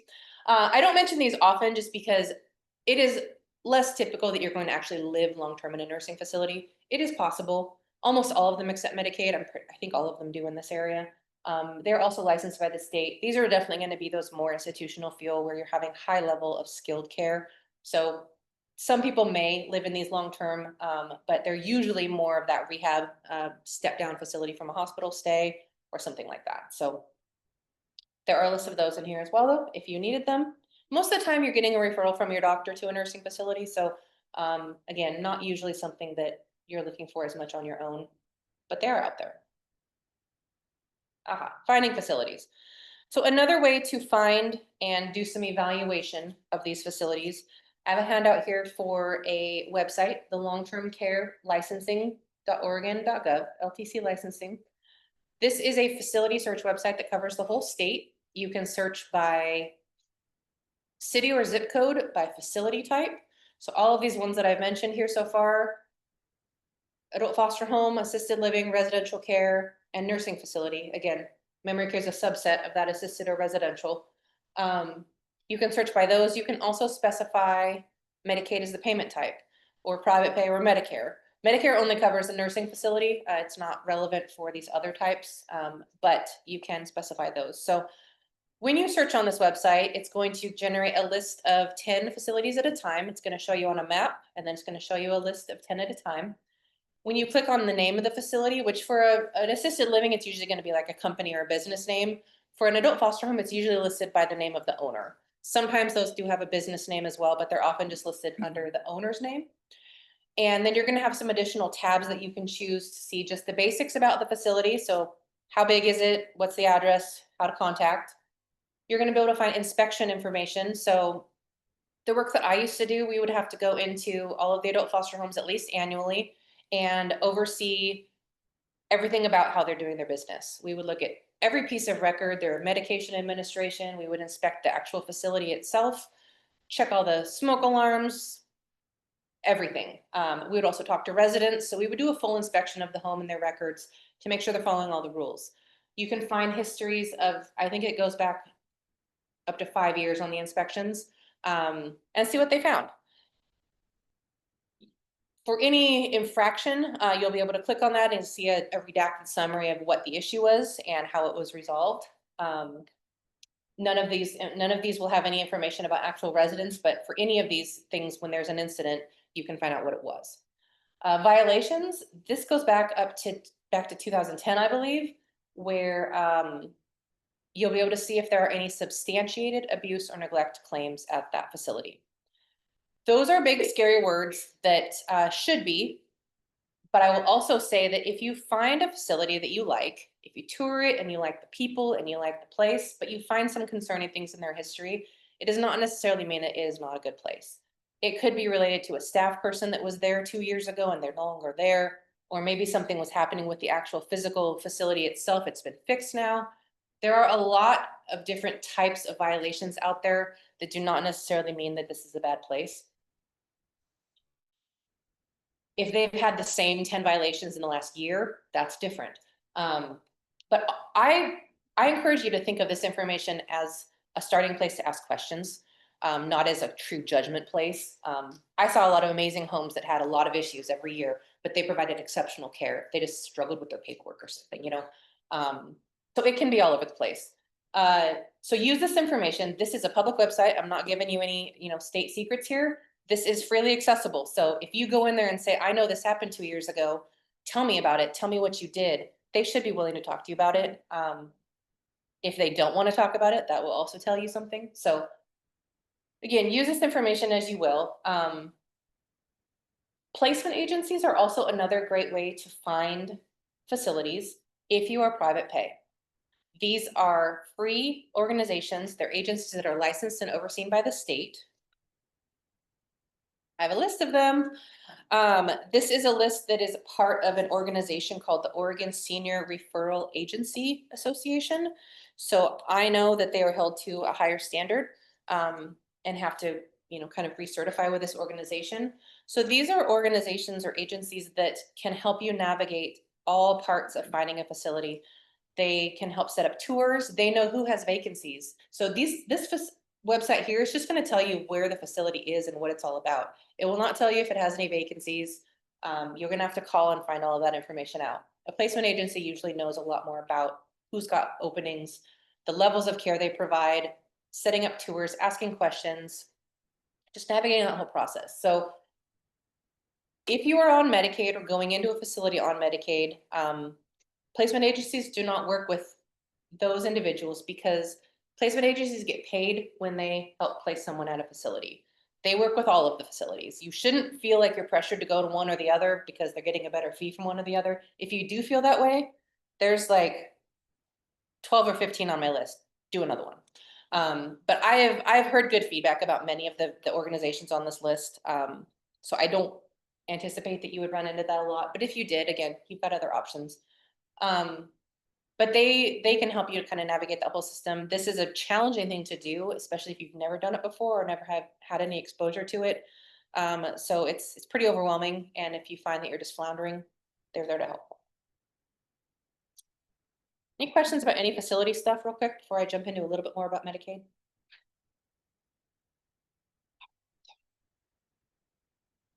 So I want to touch just a little bit more on the details about applying for Medicaid. That OPIM program is pretty simple. Give us a call. We'll make the referral for you. Or if you wanted to fill out a paper application, we can send that to you as well. But the online application, things like that are not, the OPIM program is not incorporated into their online application yet, so it's different. But for Medicaid, again, there is going to be that financial eligibility as well as the care needs. The eligibility determination can take 6 to 8 weeks. I would say estimate a little bit longer than that, just to be safe. One thing that I will also mention here that I did not mention before is that income limit. So if the applicant is over that $2,900 a month income limit, and this is only for Medicaid, not OPIM, there is a way around that. Asset limits are hard limits, whether you're a single individual or whatever they determine for your married, limit. If you're over that, you got to spend your money down to get to the asset limit before you qualify. If you're over the income limit, there is something called an income cap trust that can be put into place. It is a special kind of trust that is solely related to Medicaid eligibility in the state of Oregon. You wouldn't do it for any other reason. Don't do it ahead of time. Don't do anything until you're into this application process, because it's an irrevocable trust. But it is a trust that you set up through your bank, and all of the applicant's money goes into that trust, and it is allocated in certain ways and overseen by the case manager for Medicaid. It can still be used for room and board in a facility. It can still be used for a mortgage payment if they're living at home. It can still be used for all the things it needs to be used for. It can be, part of it can be allocated to a spouse if they're still living in the community, but the applicant is in a nursing home or assisted living. But it is overseen and managed, and it is not freely accessible anymore. So there is a way around it. You do not have to have an attorney to set this up. A lot of people choose to, but DHS does not require that you have one. We have some, I hope they're helpful documents. They're from DHS that we got from them. The case, when you go through the application process for Medicaid, if you need an income cap trust, a case manager is not able to help you with this. They're going to say, you need this. Here's some definitions and an application to do it, or a template. You must go do it on your own. They're not allowed to help you with it. So people often call us and say, I need help with this. We're not really allowed to either, but we can at least maybe explain it in a different way. So if you run into that situation, know that there is a way around it. So application process for Medicaid, there is a central eligibility line, that 1-800 number there. You can also call a local DHS aging and disability office. Again, there's one in Beaverton, Tigard, and Hillsborough. The one here in Beaverton is right over on Griffith Road, that little circle by the Goodwill and the police department. There is an online application. There's a paper application that you can get at an office, and you can mail that in, or email, or fax. The paper and the online application is long. The paper application is like 54 pages long. Now, one thing to think about this, though, is this online application and the paper application, they use one application for all state benefits. Childcare benefits, SNAP, food stamps, OHP, the medical health insurance, this long-term care benefit. Everything uses the same application. It's called the one portal, the one eligibility system, because you can apply for all state benefits in one place. So that is probably really convenient for the state, not as much for the applicant. So if you've applied for anything through this, you might know what I'm talking about. So as you go through it, it's okay to leave blank spots. It's going to ask a lot about additional family members or household members, because if you're applying for SNAP, you have to include all your household members. If you're applying for this long-term care benefit, you do not. So completing the application first is not required. You can call the office. You can call that central eligibility line and start that process that way. You'll have to complete the application at some point, but you don't have to. So. Is that something that your organization will actually hands-on help people with, this completing the app? We will help you complete the paper application. Okay. Our benefits enrollment center, that the very first slide I mentioned, that we have a service in our office that helps some people apply for some financial assistance programs, and Medicaid is one of them. Yep. So a few different ways you can go about it. Again, there will be the financial interview and that in-person needs assessment to apply. Whatever direction you go, online, paper, calling, that first step that you take establishes a date of request. Medicaid is supposed to make a determination for eligibility one way or the other within 45 days. That doesn't always happen. It rarely happens right now.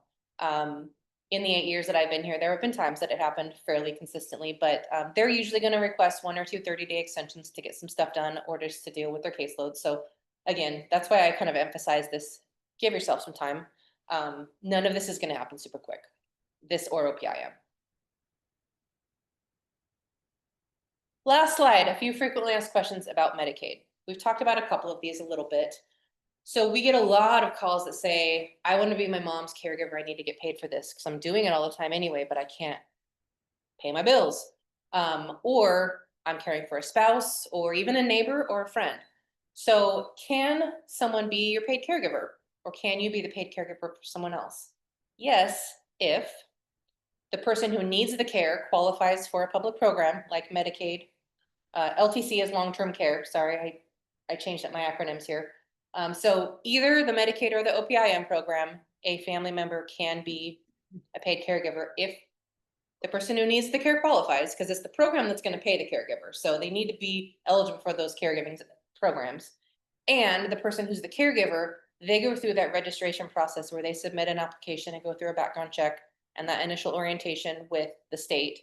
What that does, again, is gives them a provider number that they can then use to get paid through these public programs. So you both have an application process, and both of those things have to be approved. If both of those are approved, then the caregiver works with the care recipient's case manager and says, I'm going to be the person providing care, and they work all of that out so that they can get paid for however many hours they're approved for. So again, that could be limiting, because if you live with someone and you're providing care all the time, if they go on OPIM, you're only going to get paid for 20 hours a week. So you might still be doing a lot of unpaid care. Same thing with Medicaid. You could potentially be paid, you know, more than 20 hours a week, but there will likely be times that you're providing other care as well.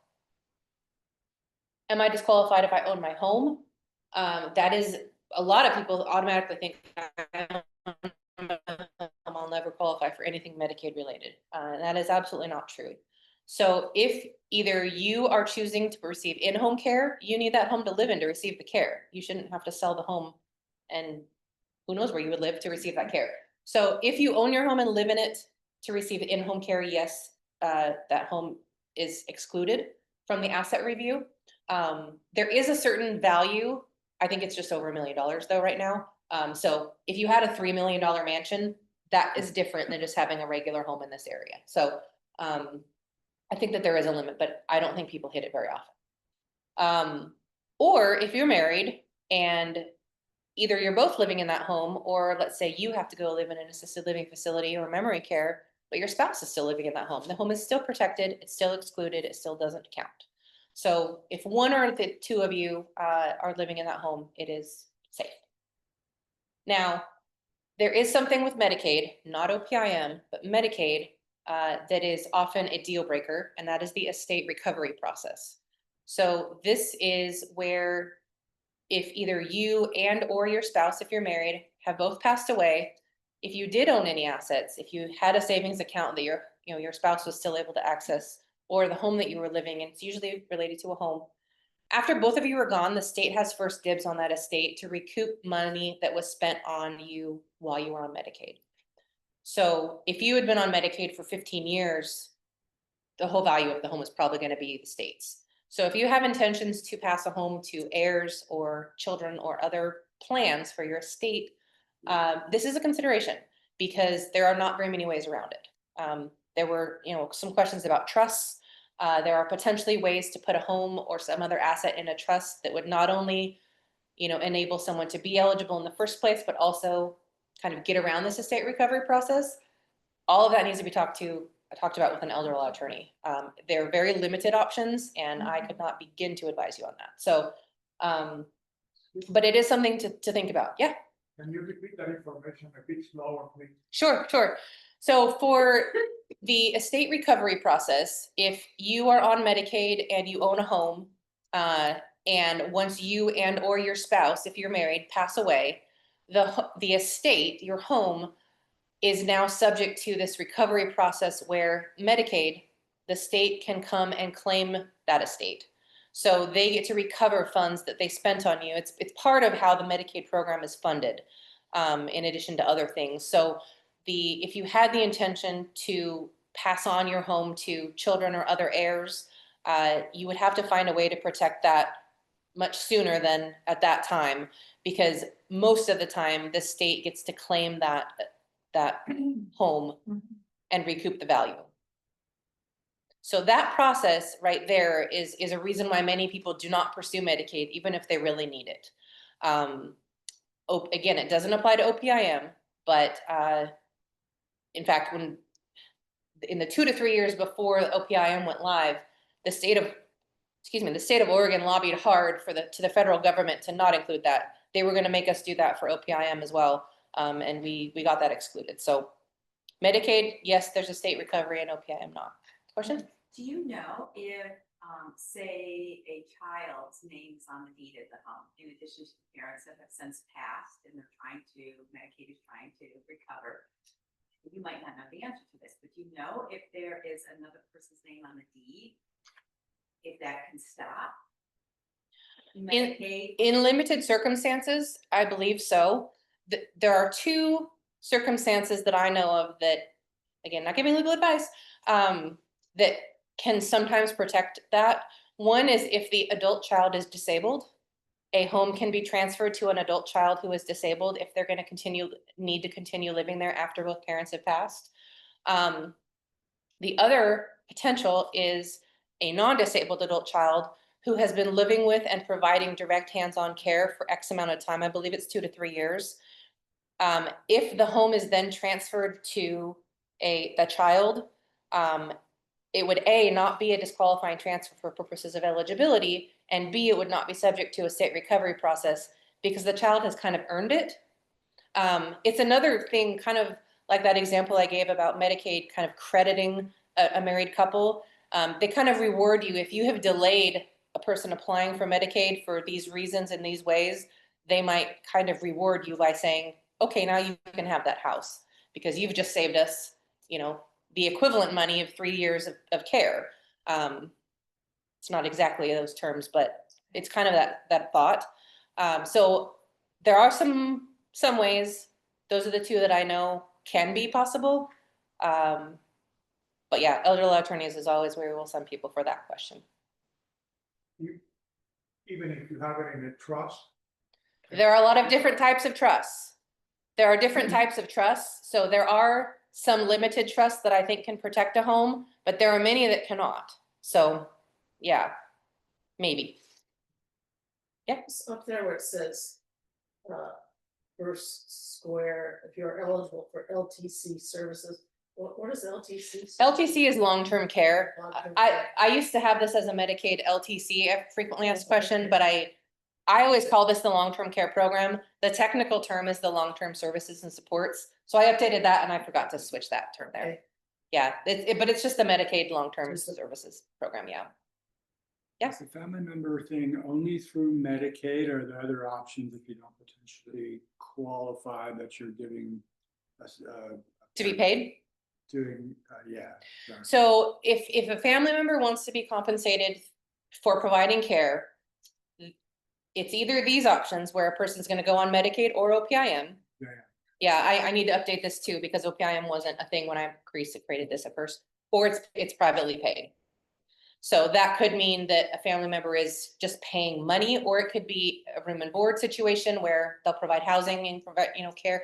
So it can be a very formal, whatever a family decides to do, aside of programs, or if there actually needs to be some kind of financial compensation and the family member cannot afford that, they would have to go on one of the public programs. And then again, we've talked about the spouse's income.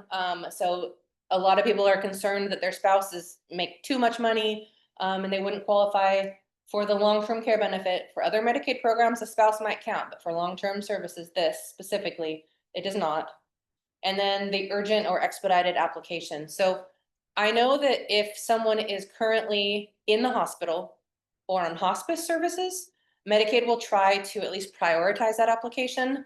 And when as they're coming in, they'll try to hit that one first, but they still have to go through the steps that they go through. And it might be a matter of 3 to 4 weeks versus, 8 to 10 weeks. I don't know. But we have been told that there is no true expediting an application.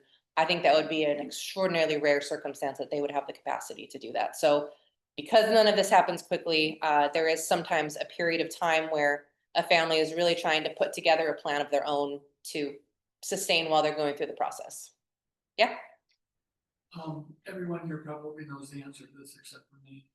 What's the difference between Medicare and Medicaid? Yeah, I And can. should one have both?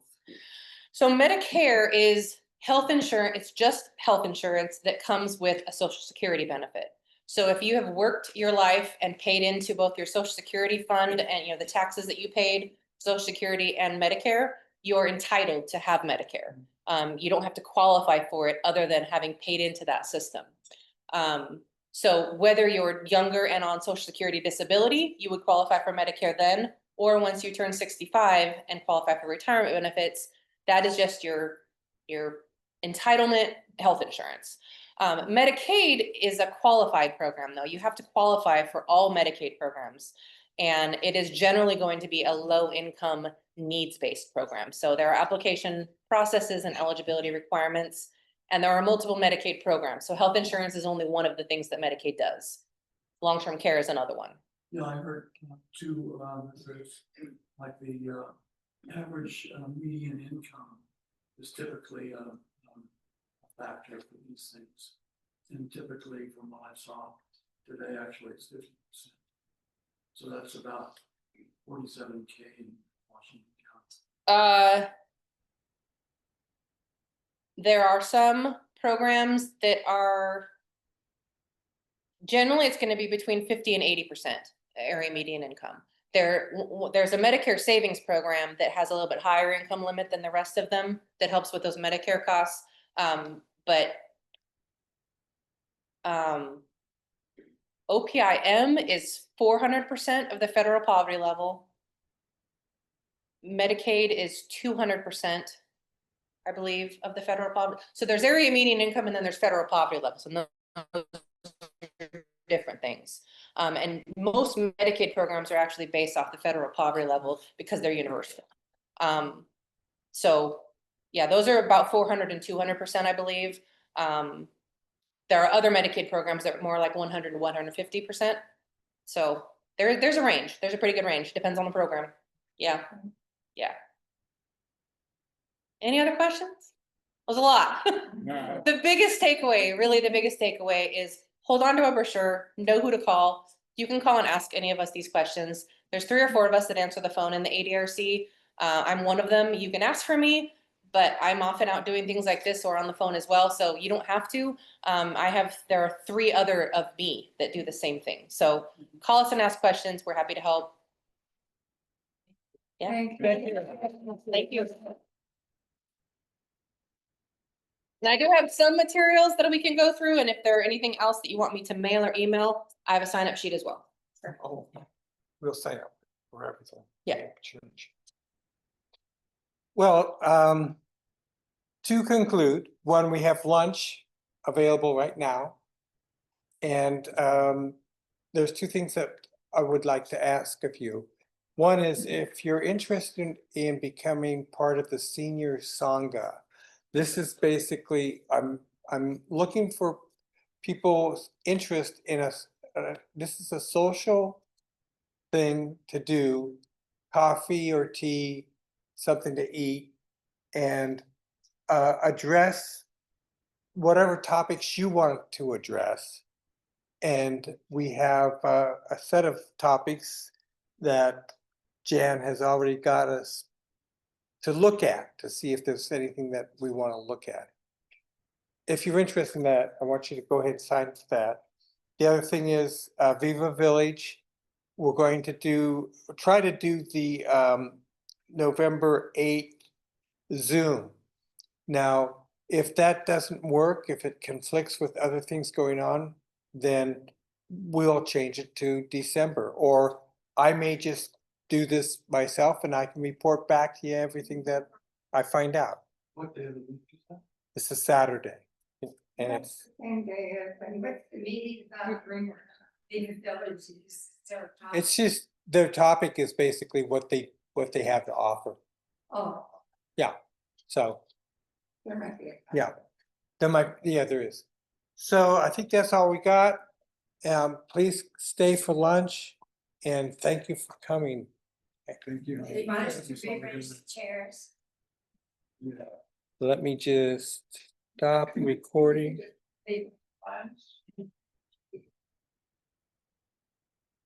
What if I did?